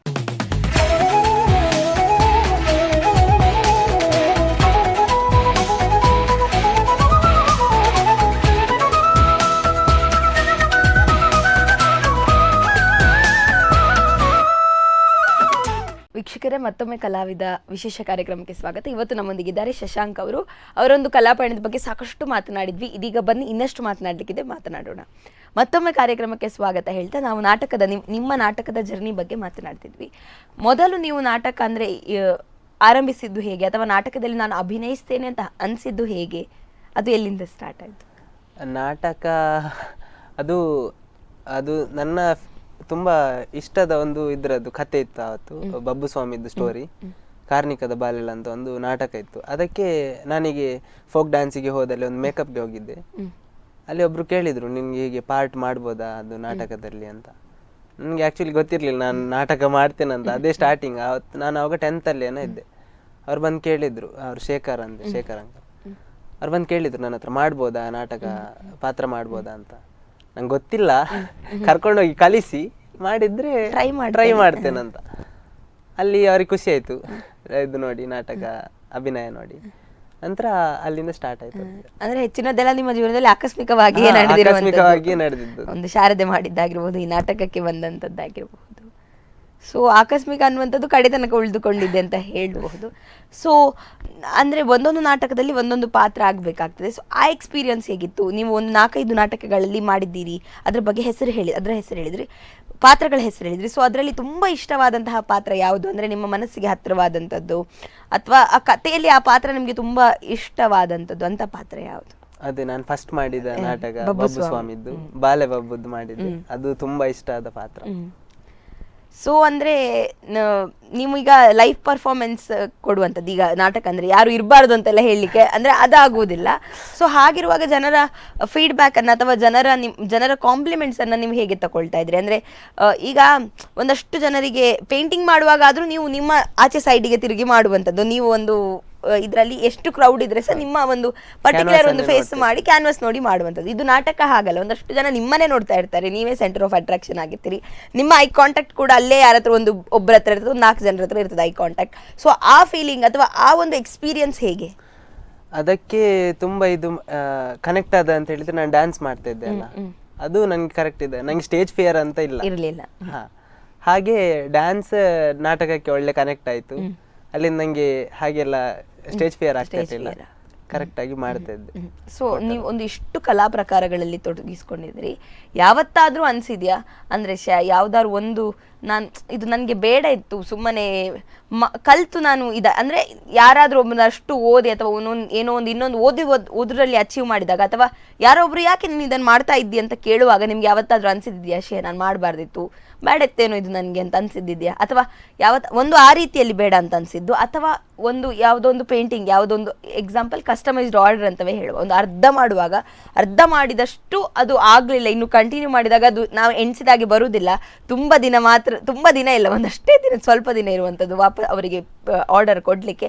ಸೊ ಆಗ ಯಾವತ್ತಾದ್ರೂ ಕಷ್ಟ ಆಗ್ತದೆ ನಂಗೆ ಆಗುದಿಲ್ಲ ಅಂತ ಅನ್ಸಿದ್ಯಾ ಯಾವತ್ತಾದ್ರೂ ಇದೆಯಾ? ನಾನು ಕಸ್ಟಮೈಸ್ಡ್ ವರ್ಕ್ ತಕೊಂಡ್ರೆ ಒಂದು 20 days ಮುಂಚೆನೆ ಹೇಳ್ತಾರ ಅವರು ಆಲ್ಮೋಸ್ಟ್. ಆದ್ರೆ ನಂಗೆ ಸಿಗುವಂತದ್ದೆಲ್ಲ ನಾಳೆ ಬೇಕಾದ್ರೆ ಇವತ್ತು ಕೊಡಿ ಅಂತ ಅವ್ರು ಸಿಗುದು. ನಾನ್ ಸಹ ಹಾಗೇನೆ, ನಂಗೆ 20 ದಿವಸದ ಹಿಂದೆ ಕೊಟ್ಟಿದ್ರೆ ಆರ್ಡರ್ ನಾನ್ ಶುರು ಮಾಡುದು ಇವತ್ತು, ನಾಳೆ ಕೊಡ್ಬೇಕಾದ್ರೆ ಇವತ್ತು ಸ್ಟಾರ್ಟ್ ಮಾಡುದು ಅಂತವನು. ಹಾಗೆ ಯಾವ್ದನ್ನ ಅರ್ಧದಲ್ಲಿ ನಿಲ್ಲಿಸ್ಲಿಲ್ಲ ಇಷ್ಟ ತನಕ, ಎಷ್ಟು ರಾತ್ರಿ ಆದ್ರೂ ಕುತ್ಕೊಂಡು ಮಾಡಿ ಫಿನಿಶ್ ಮಾಡಿ. ಯಾವತ್ತಾದ್ರೂ ಇದು ಕಷ್ಟ, ಈ ಫೀಲ್ಡ್ ಕಷ್ಟ, ನಂಗೆ ಬೇಡ ಅಂತ ಅನ್ಸಿದೆ ಯಾವತ್ತಾದ್ರೂ ಇದೆಯಾ? ಇಲ್ಲ ಇಲ್ಲ ಅಂದ್ರೆ ಅಷ್ಟು ಖುಷಿ ಕೊಡ್ತದೆ ಅದನ್ನು ಕಂಟಿನ್ಯೂ ಮಾಡ್ತಾ ಹೋಗುವಂಥದ್ದು. ಸೊ ಬಹುಶಃ ನಿಮ್ಮ ಒಂದು ಪೇಂಟಿಂಗಿಗೆ ಸಂಬಂಧಿಸಿ ಕ್ಲೇ ಮಾಡಲಿಂಗ್, ಅದನ್ನ ಸಂಬಂಧಿಸಿ ಫೋಟೋಗ್ರಫಿಯನ್ನ ಯಾವ್ದು ಫೋಟೋಗ್ರಫಿ ಮಾಡ್ತೀರಿ ಕೇಳಿದ್ರೆ ಈ ಕೋಲ ಅದು ಸಹ ಕಲರ್ಫುಲ್, ಮತ್ತೆ ಈ ಕೋಲ ನೇಮೋತ್ಸವ ಅಂತೆಲ್ಲ ಹೇಳಿದ್ರೆ ಅದು ಸಹ ಕಲರ್ಫುಲ್. ಸೊ ಅದರ ಜೊತೆಗೆ ಡ್ಯಾನ್ಸ್ ಆಗಿರಬಹುದು, ಫೋಕ್ ಡ್ಯಾನ್ಸ್, ಫಿಲ್ಮ್ ಡ್ಯಾನ್ಸ್, ಅದರೊಟ್ಟಿಗೆ ಮತ್ತೆ ನಿಮ್ಮದು ನಾಟಕ ಬಿಟ್ಟು ಇದನ್ನು ಬಿಟ್ಟು ಬೇರೆ ಯಾವ್ದಾರು ಹೇಳುದು ಬಿಟ್ಟೋಯ್ತಾ ಅಂತ ಕೇಳ್ಬೇಕು ನಿಮ್ಮ ಹತ್ರ. ಯಾವ್ದಾರು ಇದೆಯಾ ಬೇರೆ ಯಾವ್ದಾದ್ರು ಕಲಾ ಪ್ರಕಾರಗಳಲ್ಲಿ ನೀವು ತೊಡಗಿಸಿಕೊಂಡಂತದ್ದು, ಅಥವಾ ಇದನ್ನು ಬಿಟ್ಟು ಹವ್ಯಾಸ ಇನ್ನು ಬೇರೆ ಏನಾದ್ರು ಇದೆಯಾ ನಿಮಗೆ? ಅದಕ್ಕೆ ಆರ್ಟ್ಗೆ ರಿಲೇಟ್ ಆದದ್ದೇ. ಈಗ ಇವೆಂಟ್ಗಳೆಲ್ಲ ಮಾಡ್ತಾರೆ, ಅದ್ರದ್ದೆಲ್ಲ ನಂಗೆ ಥರ್ಮೋಕೋಲ್ ಕಟ್ಟಿಂಗ್ಸ್ ಅಂತದೆಲ್ಲ ಬರ್ತಾ ಇತ್ತು. ಈಗ ಎಷ್ಟು ಒಂದು ಲಾಸ್ಟ್ 4 years ಇಂದ ಕಂಟಿನ್ಯೂ ಅದು ವರ್ಕ್ ಇರ್ತದೇವೆ ನಂಗೆ ಆಲ್ಮೋಸ್ಟ್. ಅಂದ್ರೆ ಸ್ಟೇಜ್ ಮಾಡ್ತಾರಲ್ಲ ಬ್ಯಾಕ್ ಗ್ರೌಂಡ್ ಅದಾ? Okay okay. ಅಂತದೆಲ್ಲ ತಗೊಳ್ತೇನೆ. ಈಗ ಬ್ಯಾಂಗ್ಳೂರ್ಗೆ ಹೋದ್ಮೇಲೆ ನನ್ನ ಚಿಕ್ಕಪ್ಪ ಅವ್ರು ಹೇಳಿದ್ದಾರೆ, ಇಬ್ರಿದ್ದಾರೆ ಆರ್ಟಿಸ್ಟ್, ಅವರು ಒಬ್ರು ದಿನೇಶ್ ಅಂತ, ಅವರು ಅದನ್ನ ಕಂಟಿನ್ಯೂ ಮಾಡ್ತಿದ್ದಾರೆ. ಅವ್ರು ಮೊದ್ಲು ಮಾಡ್ತಿದ್ರು, ಅವರಿಂದನೇ ನಾನು ನೋಡಿ ಕಲ್ತದ್ದು. ಅವ್ರು ಮತ್ತೆ ಗಲ್ಫ್ ಹೋದ್ರು, ಹಾಗೆ ನಂತರ ಈಗ ಊರಲ್ಲಿದ್ದಾರೆ, ಈಗ ಅವ್ರು ಕಂಟಿನ್ಯೂ ಮಾಡ್ತಿದ್ದಾರೆ. ಸೊ ಹಾಗೆ ಅಂದ್ರೆ ಇನ್ನು ಫ್ಯೂಚರಲ್ಲಿ ಇದನ್ನೇ ಒಂದು ನಿಮ್ಮ ಏನು ಹಾಬಿಯನ್ನ, ಪ್ಯಾಷನ್ ಅನ್ನ ಪ್ರೊಫೆಷನ್ ಮಾಡುವಂಥದ್ದು ಏನಾದರೂ, ಈಗ ಹೇಳಿದ್ರೆ 1 ವರ್ಷ ಎಕ್ಸ್ಪೀರಿಯನ್ಸ್ ನೋಡಬೇಕು ನನಗೆ ಕಾರ್ಪೊರೇಟ್ ಜಾಬ್ ಇದು, ಕಾರ್ಪೊರೇಟ್ ವರ್ಲ್ಡ್ ಇದು ಅಂತ. ಸೊ ಅದನ್ನು ಆ ನಂತರ ಇದನ್ನೇ ಒಂದು ಪ್ರೊಫೆಷನ್ ಆಗಿ ತಗೊಳ್ಳುವಂಥದ್ದು, ಅಂದರೆ ಈಗ ಮೇ ಬಿ ಒಂದು ನಿಮ್ಮದೇ ಒಂದು ನೀವೊಂದು ಅಷ್ಟು ಕಲ್ತದನ್ನು ಒಂದಿಷ್ಟು ಸಣ್ಣ ಮಕ್ಕಳಿಗೆ ಹೇಳಿಕೊಡುವಂಥದ್ದು ಒಂದು ಡ್ರಾಯಿಂಗ್ ಸ್ಕೂಲ್ ಆಗಿರ್ಬೋದು, ಅಥವಾ ಫೋಟೋಗ್ರಫಿಯಲ್ಲಿ ಇನ್ನು ನೆಕ್ಸ್ಟ್ ಏನು ಕಲಿಯುವಂಥದ್ದಾಗಿರ್ಬೋದು, ಅಥವಾ ಡ್ಯಾನ್ಸ್ ಕ್ಲಾಸ್ ತೆರೆಯುವಂಥದ್ದಾಗಿರಬಹುದು, ಅಥವಾ ಈ ಆರ್ಡರ್ಗಳೆಲ್ಲ ಬರ್ತದೆ, ಸೊ ಅದಕ್ಕೋಸ್ಕರ ಒಂದು ಆಫೀಸ್ ಮಾಡುವಂಥದ್ದು. ಸೊ ಅಂಥದ್ದು ಏನಾದರೂ ಒಂದು ಥಾಟ್ಸ್ ಇದೆಯಾ ಮುಂದೆ ಇದನ್ನು ಹೇಗೆ ತಗೊಂಡೋಗ್ಬೇಕು ಅನ್ನೋದ್ರ ಬಗ್ಗೆ ಏನು ಯೋಚನೆ ಮಾಡಿದ್ದೀರಿ? ನಾನು BCom ಆದ ಕೂಡಲೇ ಯೋಚನೆ ಮಾಡಿದ್ದೆ. ಕೆಲವರು ಹೇಳಿದ್ರು MBA ಮಾಡಂತ, ನನಗೆ ಇಂಟ್ರೆಸ್ಟ್ ಇರಲಿಲ್ಲ. MBA ಮಾಡಿದ್ರೆ ಸುಮ್ಮನೆ ಅದೇ ಕಾಲೇಜ್ 2 ವರ್ಷ ಅಷ್ಟೇ ಹೋಗ್ತದೆ, ಪುನಃ ವೇಸ್ಟ್ ಆಗ್ತದೆ ನನ್ನ ಲೆಕ್ಕದಲ್ಲಿ, ನನಗೆ ವೇಸ್ಟೇ ಅದು. ಹಾಗೆ ಅದಕ್ಕೆ ನಾನು ಈ 1 year ವರ್ಕ್ ಮಾಡೋ ಟೈಮಲ್ಲಿ ಪ್ಲಾನ್ ಮಾಡ್ತಿದ್ದೇನೆ. ಈಗ ಕೆಲವೊಂದು ಪ್ಲಾನ್ಗಳನ್ನು ಮಾಡಿದ್ದೇನೆ. ನಂತರ ಅದೇ ಈ ಆರ್ಟ್ ಫೀಲ್ಡಲ್ಲಿ ಏನಾದರೂ ಒಂದು ಮಾಡಬೇಕಂತ ಇಂಟ್ರೆಸ್ಟ್ ಇದೆ. ಸೊ ಯಾವ್ದಾದ್ರು ರೆಕಾರ್ಡ್ ಮಾಡ್ಬೋದು, ಈಗ ವರ್ಲ್ಡ್ ರೆಕಾರ್ಡ್ ಅಂತದೆಲ್ಲ ಇರ್ತದೆ, ನಿಮ್ಮ ಒಂದು ಯಾವ್ದಾದ್ರು ಒಂದು ಕಲಾ ಪ್ರಕಾರದಲ್ಲಿ ಮಾಡ್ಬೋದು, ಅಥವಾ ಯಾವುದೋ ಒಂದು ಕಾಂಪಿಟೇಷನ್ಸಿಗೆ, ಅಂದರೆ ಇಲ್ಲಿ ಲೋಕಲ್ ಕಾಂಪಿಟೇಷನ್ಸಿಗಲ್ಲ ಬಟ್ ಯಾವುದೋ ಒಂದು TV ಚಾನೆಲ್ ಕಾಂಪಿಟೇಷನ್ಸ್ಗೆ ಹೋಗಬೇಕು ಅಂತ ಯಾವ್ದಾದ್ರು ಥಾಟ್ ಬಂದಿದೆಯಾ? ಅದ್ರ ಬಗ್ಗೆ ಏನಾದರೂ ಪ್ರಯತ್ನ ಮಾಡಿದ್ದಿದೆಯಾ? ಡ್ರಾಯಿಂಗಲ್ಲಿ ನನಗೆ ಅಂಥದ್ದೆಲ್ಲಿ ಆಪರ್ಚುನಿಟಿ ಸಿಗಲಿಲ್ಲ TV ಚಾನಲ್ಗೆ ಹೋಗುವಂಥದ್ದು. ಡ್ಯಾನ್ಸಲ್ಲಿ ರಿಯಾಲಿಟಿ ಶೋಸ್ಗೆ ಹೋಗಿದ್ದೇನೆ, ಕೆಲವೊಂದು ಲೋಕಲ್ ಚಾನಲ್ ಹೋಗಿದ್ದೆ. ಸೊ ಆದ ಜರ್ನಿ ಸಹ ಕೂಡ ಅಂದರೆ ಅಂತ ಹೇಳೋದು ಲೋಕಲಿಂದ ಸ್ಟೇಟಿಂದ ನ್ಯಾಷನಲಿಂದ ಇಂಟರ್ನ್ಯಾಷನಲ್ ಲೆವೆಲ್ಗೆ ಹೋಗಿ ಅಂತ ನಾವು ಸ್ಪಂದನ TV ವಿಶ್ ಮಾಡ್ತೇವೆ ನಿಮಗೆ. ಸೊ ಇಷ್ಟೊಂದು ನಿಮ್ಮ ಜರ್ನಿ ಬಗ್ಗೆ ಮಾತನಾಡಿದ್ರಿ. ಸೊ ನಿಮ್ಮ ಗುರುಗಳ ಹಲವಾರು ಜನರ ಹೆಸರನ್ನು ಹೇಳಿದ್ರಿ. ಯಾರಾದರೂ ನಿಮಗೆ ಒಂದು ಇಷ್ಟು ಸಪೋರ್ಟ್ ಮಾಡಿದರೆ ಅವರಿಗೆ ಥ್ಯಾಂಕ್ಸ್ ಹೇಳಲೇಬೇಕು ಅಂತ ಇದ್ರೆ ಅಂಥವ್ರು ಯಾರಾದರೂ ಒಬ್ಬರು, ಈಗ ಪೇರೆಂಟ್ಸ್ ಆಗಿರ್ಬೋದು ಅಥವಾ ನಿಮ್ಮ ಫ್ರೆಂಡ್ಸ್ ಆಗಿರ್ಬೋದು, ಯಾರಿಗಾದ್ರೂ ನೀವು ಥ್ಯಾಂಕ್ಸ್ ಹೇಳಲೇಬೇಕು, ಇಷ್ಟು ಇಲ್ಲಿ ಬಂದು ಕೂತಿದ್ರಿ ಅಥವಾ ಈ ಇಷ್ಟೊಂದಿಷ್ಟು ಕಲೆಯಲ್ಲಿ ನೀವು ತೊಡಗಿಸಿಕೊಂಡಿದ್ರಿ ಅಂದರೆ ಅವರ ಒಂದು ಇಂಪ್ಯಾಕ್ಟ್ ಇರ್ತದೆ ಅಥವಾ ಅವರೊಂದು ಸಪೋರ್ಟ್ ಇರ್ತದೆ, ಅಂಥವ್ರು ಯಾರಿಗೆ ನೀವು ಥ್ಯಾಂಕ್ಸ್ ಹೇಳಲೇಬೇಕು ಅಂತ ನಿಮಗೆ ಫೀಲ್ ಆಗ್ತದೆ? ಎಲ್ಲರೂ ಸಹ ನನ್ನ ಲೈಫಲ್ಲಿ ತುಂಬ ಇದು ಮಾಡಿದ್ದಾರೆ, ಅವ್ರಿಗೆ ಎಲ್ಲರಿಗೆ ಸಹ ಥ್ಯಾಂಕ್ಸ್ ಫಸ್ಟ್ ಆಫ್ ಆಲ್. ಮತ್ತೆ ಥ್ಯಾಂಕ್ಸ್ ಹೇಳಲೇಬೇಕಂತ ಹೇಳಿದ್ರೆ ನಂದು ಡ್ರಾಯಿಂಗ್ ಎಲ್ಲ ಜರ್ನಿ ಸ್ಟಾರ್ಟ್ ಆಗಿದ್ದು ಮನೆಯಿಂದಲೇ. ನನ್ನ ಚಿಕ್ಕಪ್ಪನವರನ್ನು ನೋಡ್ತಾನೆ ನಾನು ಕಲ್ತದ್ದು ಡ್ರಾಯಿಂಗ್. ಸೊ ಅದೊಂದು ಫ್ಯಾಮಿಲಿಯಿಂದಾನೇ ಬಂದಿದೆ ನಮಗೆ ಡ್ರಾಯಿಂಗ್. ಈಗ ನನ್ನ ಕಸಿನ್ಸ್ನ ಮಾಡ್ತಾರೆ, ಕೆಲವರೆಲ್ಲ ಡ್ರಾಯಿಂಗ್ಸ್ ಮಾಡ್ತಾರೆ, ಹಾಗೆ ಅವರಿಗೇನೆ ಥ್ಯಾಂಕ್ಸ್ ತುಂಬ. ಅವರ ಅಲ್ಲಿ ನನ್ನ ಮನೆಯಲ್ಲಿ ಅದೊಂದು ಡ್ರಾಯಿಂಗ್ ಅದು ಅಟ್ಮಾಸ್ಫಿಯರ್ ಇರದಿದ್ರೆ ನಾನು ಕಲಿತಿರ್ಲಿಲ್ಲ ಏನು. ನಿಮಗೆ ಅದು ಗೊತ್ತಾಗ್ತಿರ್ಲಿಲ್ಲ ಬೇಡ ಅಂತ. ಯಾಕೆ ಅಂದ್ರೆ ಅದ್ರ ಬಗ್ಗೆ ಏನು ಗೊತ್ತಿಲ್ಲದಿದ್ರೆ ಕಲಿಲಿಕ್ಕೆ ಹೋಗುದಿಲ್ಲ ಅಲ್ಲ, ಖಂಡಿತವಾಗಿ. ಸೊ ಆನಂತರ ನೀವು ದಂಡತೀರ್ಥ ಸ್ಕೂಲನ್ನ ಹೆಸರು ಮೆನ್ಷನ್ ಮಾಡಿದ್ರಿ, ಅದು ತುಂಬ ಸಪೋರ್ಟ್, ಆ ಸ್ಕೂಲ್ ನಿಮಗೆ ತುಂಬ ಸಪೋರ್ಟ್ ಮಾಡಿದೆ ಅಂತ ಹೇಳಿದ್ರಿ, ಅದು ಕೂಡ ಕೇಳಿ ಖುಷಿ ಆಯ್ತು. ಯಾಕಂತಂದ್ರೆ ಮನೆಯಲ್ಲಿ ನಾವೊಂದಷ್ಟು ಈಗ ಏನು ಸ್ಕೂಲಿಗೆ ಹೋಗುವಾಗ ಮನೆಗಿಂತ ಜಾಸ್ತಿ ಮನೆಯಲ್ಲಿ ಬಂದು ಮತ್ತೆ ರಾತ್ರಿ ಮಲಗುದು ಮಾತ್ರ, ಹೋಮ್ವರ್ಕ್ ಮಾಡಿ, ಅದು ಬಿಟ್ಟರೆ ಸ್ಕೂಲಲ್ಲೇ ತುಂಬ ಟೈಮ್ ನಾವು ಸ್ಪೆಂಡ್ ಮಾಡುವಂಥದ್ದು. ಹಾಗಿರುವಾಗ ಸ್ಕೂಲ್ ಎನ್ವಿರಾನ್ಮೆಂಟ್ ಒಳ್ಳೆ ಇರಬೇಕಾಗ್ತದೆ. ಅವರು ಕೂಡ ನಿಮಗೆ ಬಹುಶಃ ತುಂಬ ಸಪೋರ್ಟ್ ಮಾಡಿದ್ದಾರೆ. ಆನಂತರ ನೀವು BCom ಬಗ್ಗೆ ಹೇಳಿದ್ರಿ, ಕಾಲೇಜನ್ನು ನೀವು ಎಲ್ಲಿ ಕಲ್ತದ್ದು, ಯಾವ ಕಾಲೇಜ್? ಅಲ್ಲಿ ಹೇಗಿತ್ತು? ಅಲ್ಲಿ ಸಹ ಸೂಪರ್ ಇತ್ತು. ಅಲ್ಲಿ ಒಬ್ಬರು ರಮಣನ್ ಸರ್ ಅಂತ ಇದ್ರು ನಮಗೆ, ಅವರು ಒಳ್ಳೆ ಸಪೋರ್ಟ್ ಮಾಡ್ತಾ ಇದ್ರು. ಅವ್ರು ಹೇಗಂತ ಹೇಳಿದ್ರೆ ಇದೊಂದು ಯೂನಿವರ್ಸಿಟಿ ಕಾಲೇಜ್ ಕಾಂಪಿಟೇಷನ್ಸ್ ಎಲ್ಲ ಬರುವಾಗ 4 o'clock ತನಕ ಕ್ಲಾಸ್ ಆದ್ಮೇಲೆ ಒಂದು 1 hour ಎಕ್ಸ್ಟ್ರಾ ನಮ್ಮನ್ನು ಕುತ್ಕೊಳ್ಳಿಸ್ತಾ ಇದ್ರು. ಈಗ ಅವರಿಗೆ ಒಂದು ಕ್ಲಾಸಲ್ಲಿ ಪ್ರಾಕ್ಟೀಸ್, ಡ್ರಾಯಿಂಗ್ ಅವನಿಗೆ ನನ್ನನ್ನು ಬೇಗ ಕಳಿಸ್ತಿದ್ರು ಮನೆಗೆ ಹೋಗಿ ಪ್ರಾಕ್ಟೀಸ್ ಮಾಡು. ಮತ್ತೆ ಲಾಸ್ಟ್ ಡೇ ಅವರಿಗೆ ತಂದು ತೋರಿಸ್ಲಿಕ್ಕಿತ್ತು ಪುನಃ ನಾನು ಇದನ್ನೆಲ್ಲ ಪ್ರಾಕ್ಟೀಸ್ ಮಾಡಿದ್ದೇನೆ, ಆಲ್ಮೋಸ್ಟ್ ಸೆಟ್ ಆಗಿದ್ದೇನೆ ಅಂತ. ನಾವು ಕಾಲೇಜಿಂದ ಕಾಂಪಿಟೇಷನ್ ಹೇಗೆ ಹೋಗುದು ಅಂತ ಹೇಳಿದ್ರೆ ಒಂದು 15 ಜನ ಹೋದ್ರೆ ಆಲ್ಮೋಸ್ಟ್ 15 ಪ್ರೈಸ್ ತರ್ತಿದ್ವಿ ಅಂತ ಒಂದು ಟೀಮ್ ರೆಡಿ ಮಾಡ್ತಿದ್ರು ಪ್ರಿಪರೇಷನ್ ಕೊಡ್ತಾ ಇದ್ರು ನಮ್ಗೆ. ಹಾಗೆ ಕಾಲೇಜ್ ಒಳ್ಳೆ ಸಪೋರ್ಟ್ ಇತ್ತು ನಂಗೆ PPC. ಸೊ ಹಾಗೆ ಅಂದ್ರೆ ಫುಲ್ ಎನ್ವಿರಾನ್ಮೆಂಟ್ ಫುಲ್ ಸಪೋರ್ಟಿವ್ ಆಗಿದ್ದ ಕಾರಣ ನೀವು ಒಂದಷ್ಟು ಸಾಧನೆಗಳನ್ನ ಮಾಡ್ಲಿಕ್ಕೆ ಸಾಧ್ಯ ಆಯ್ತು ಅಂತ.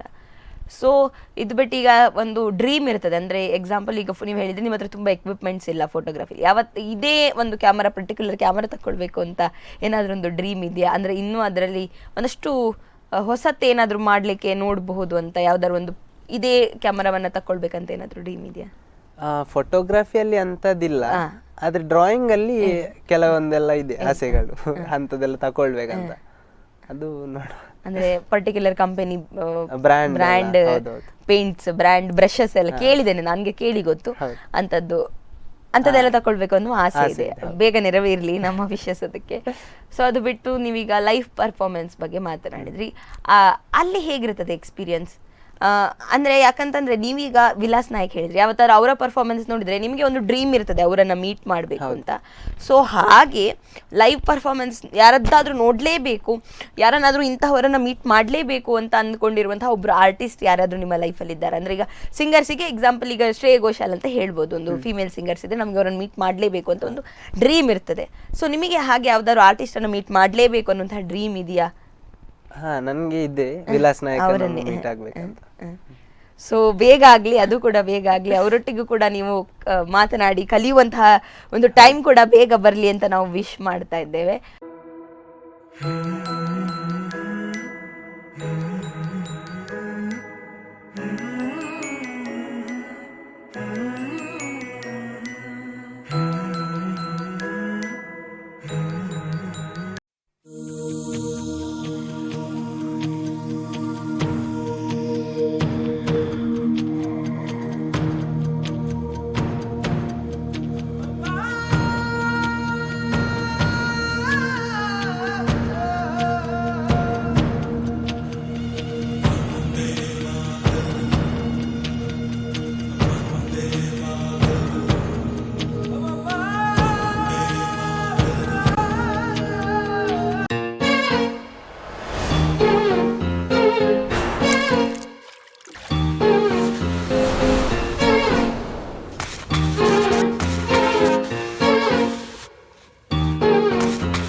ಸೊ ನಿಮ್ಮ ಇಷ್ಟೊಂದೆಲ್ಲ ಸಾಧನೆಯನ್ನು ಗುರುತಿಸಿ ಹಲವಾರು ಸಂಘ ಸಂಸ್ಥೆಗಳು ನಿಮ್ಮನ್ನು ಅಭಿನಂದಿಸಿವೆ, ಗೌರವಿಸಿವೆ.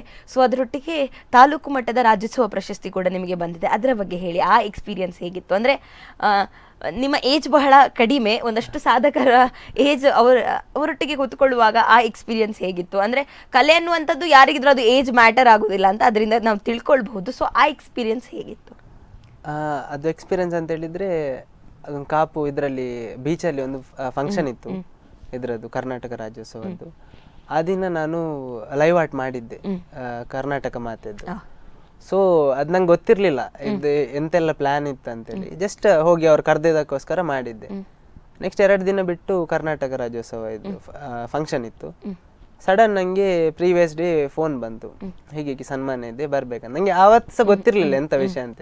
ಅಲ್ಲಿ ಹೋದ್ನಂತ ಬೇರೆ ಗೊತ್ತಾದದ್ದು ನಂಗೆ ತಾಲೂಕು ರಾಜ್ಯೋತ್ಸವ ಅದು ಆಕಸ್ಮಿಕ, ಹಾಗೆ ಎಲ್ಲ ಆಕಸ್ಮಿಕವಾಗಿ ಆಗುವಂಥದ್ದು. ಹಾಗೆ ಖುಷಿಯಾಗಿತ್ತು ತುಂಬಾ. ನನ್ಕಿಂತ ತುಂಬಾ ಏಜ್ ಅಲ್ಲಿ ದೊಡ್ಡವರೇ ಇದ್ದದಲ್ಲಿ, ತುಂಬಾ ಸಾಧನೆ ಮಾಡಿದವರು. ನಮ್ದು ಏನಿಲ್ಲ ಅದ್ರ ಎದುರಲ್ಲಿ. ಹಾಗೆ ಅದನ್ನ ಗುರುತಿಸಿ ನಮ್ಮ ಒಂದು ಸಣ್ಣ ಸಾಧನೆಯಲ್ಲಿ ಸಣ್ಣದು ದೊಡ್ಡದಂತ ಯಾವತ್ತೂ ಇರುವುದಿಲ್ಲ, ಬಟ್ ನಾವು ಮಾಡುವಂತಹ ಒಂದು ಸಾಧನೆಯನ್ನು ನಮ್ಮ ಪ್ರಯತ್ನವನ್ನ ಗುರುತಿಸಿ ಯಾರಾದ್ರೂ ಪ್ರೋತ್ಸಾಹಿಸಿದ್ರೆ ಅದು ಖಂಡಿತವಾಗಿ ಇನ್ನಷ್ಟು ಸಾಧನೆಗಳನ್ನ ಮಾಡ್ಲಿಕ್ಕೆ ಹೆಲ್ಪ್ ಆಗ್ತದೆ ಅಂತ ಹೇಳಬಹುದು. ಸೊ ಹಾಗೆ ಹಲವಾರು ಸಂಘ ಸಂಸ್ಥೆಗಳು ನಿಮ್ಮನ್ನ ಗುರುತಿಸುವೆ, ಇನ್ನಷ್ಟು ಸಂಘ ಸಂಸ್ಥೆಗಳು ನಿಮ್ಮನ್ನ ಗುರುತಿಸ್ಲಿ, ನಿಮ್ಮ ಕಲಾ ಬದುಕಿಗೆ ಅವರ ಸಪೋರ್ಟ್ ಹೀಗೆ ಇರಲಿ ಅಂತ ಹೇಳ್ತಾ ನಿಮ್ಮೊಟ್ಟಿಗೆ ಮಾತನಾಡಿದ್ದು ತುಂಬಾ ಖುಷಿ ಆಯ್ತು. ನೀವು ನಮ್ಮ ಚಾನೆಲ್ಗೆ ಬಂದು ಮಾತನಾಡಿದ್ದಕ್ಕೆ ಧನ್ಯವಾದಗಳು ಶಶಾಂಕ್ ಅವರೇ. ಕೊನೆಯದಾಗಿ ಆರ್ಟಿಸ್ಟ್ಗಳಿಗೆ ಅಥವಾ ಒಂದು ಈಗ ಏನು ಡ್ರಾಯಿಂಗ್ ಕಲಿಯುವಂತಹವರಿಗೆ ಏನಾದ್ರೂ ಹೇಳ್ಬೇಕಂತ ಅನ್ಕೊಂಡಿದ್ದೀರಾ? ಹಾ, ಡ್ರಾಯಿಂಗ್ ಕಲಿಯುವವರಿಗೆ ಈಗ ತುಂಬಾ ಇದಿದೆ ಪ್ರಚಾರಕ್ಕಾಗಿ. ಹೀಗೆ ವಾಟ್ಸಪ್ ಇರ್ಬೋದು, ಇನ್ಸ್ಟಾಗ್ರಾಮ್ ಅಲ್ಲಿ ತುಂಬಾ ಆರ್ಟಿಸ್ಟ್ ಅವರು ಬೆಳಿಬೋದು, ಯೂಟ್ಯೂಬ್ ಆಗಿರ್ಬೋದು. ರಾಂಗ್ ವೇ ಅಲ್ಲಿ ಹೋಗ್ಬಾರ್ದು ಯಾವ್ದು ಕೂಡ, ಕರೆಕ್ಟ್ ಒಂದಿಗೆ ಯೂಸ್ ಮಾಡಬೇಕು. ಅದೇ ಡ್ರಾಯಿಂಗ್ ಮಾಡಿದ್ರೆ ಒಂದ್ ಸ್ವಲ್ಪ ಫ್ರೀ ಆಗ್ತದೆ, ಮೈಂಡ್ ಎಲ್ಲ ಫ್ರೆಶ್ ಆಗ್ತದೆ, ತುಂಬಾ ಪೀಸ್ ಆಗಿರ್ಬೋದು. ಆರ್ಟಿಸ್ಟ್ ಅವರು ಯಾವಾಗಲೂ ಆಗಿ ಫ್ರೆಶ್ ಆಗಿರ್ತಾರೆ. So okay, thank you. ನಿಮ್ಮೊಟ್ಟಿಗೆ ಮಾತನಾಡಿ ತುಂಬಾ ಖುಷಿ ಆಯ್ತು. ಕಾರ್ಯಕ್ರಮಕ್ಕೆ ಬಂದದಕ್ಕೆ ಧನ್ಯವಾದಗಳು. Thank you. ಸೊ ನೋಡಿದ್ರಲ್ಲ ವೀಕ್ಷಕರೇ, ಶಶಾಂಕ್ ಅವರೊಟ್ಟಿಗೆ ನಾವಿವತ್ತು ಮಾತನಾಡಿದ್ವಿ. ಏನು ಬಹುಶಃ ಒಂದಷ್ಟು ಕಲಾ ಪ್ರಕಾರಗಳು, ಅದು ಪೇಂಟಿಂಗ್ ಆಗಿರಬಹುದು, ಕ್ಲೇ ಮಾಡಲಿಂಗ್ ಆಗಿರಬಹುದು, ಫೋಕ್ ಡ್ಯಾನ್ಸ್, ಫಿಲ್ಮ್ ಡ್ಯಾನ್ಸ್, ಅದರೊಂದಿಗೆ ಫೋಟೋಗ್ರಫಿ, ಹಾಗೆ ಶಾರದೆ ಮಾತೆಯನ್ನು ಮಾಡುವಂಥದ್ದು, ಅಂಥದ್ದೆಲ್ಲ ಒಂದಷ್ಟು ಕಲೆಯನ್ನು ಅವರು ಮೈಗೂಡಿಸಿಕೊಂಡಿದ್ದಾರೆ. ಅದರ ಬಗ್ಗೆ ನಮಗೆ ಸಾಕಷ್ಟು ತಿಳಿಸಿಕೊಟ್ರು. ನಿಮಗೂ ಕೂಡ ಖುಷಿಯಾಗಿರ್ತದೆ ಅಂತ ನಾನು ಭಾವಿಸ್ತೇನೆ. ಇನ್ನೊಂದು ವಾರದಲ್ಲಿ ಮತ್ತೊಂದು ವಿಶೇಷ ಅತಿಥಿಯೊಂದಿಗೆ ಕಲಾವಿದ ಕಾರ್ಯಕ್ರಮದಲ್ಲಿ ನಾನು ಬರ್ತೇನೆ. ಅಲ್ಲಿವರೆಗೆ ನೋಡ್ತಾ ಇರಿ ಸ್ಪಂದನ.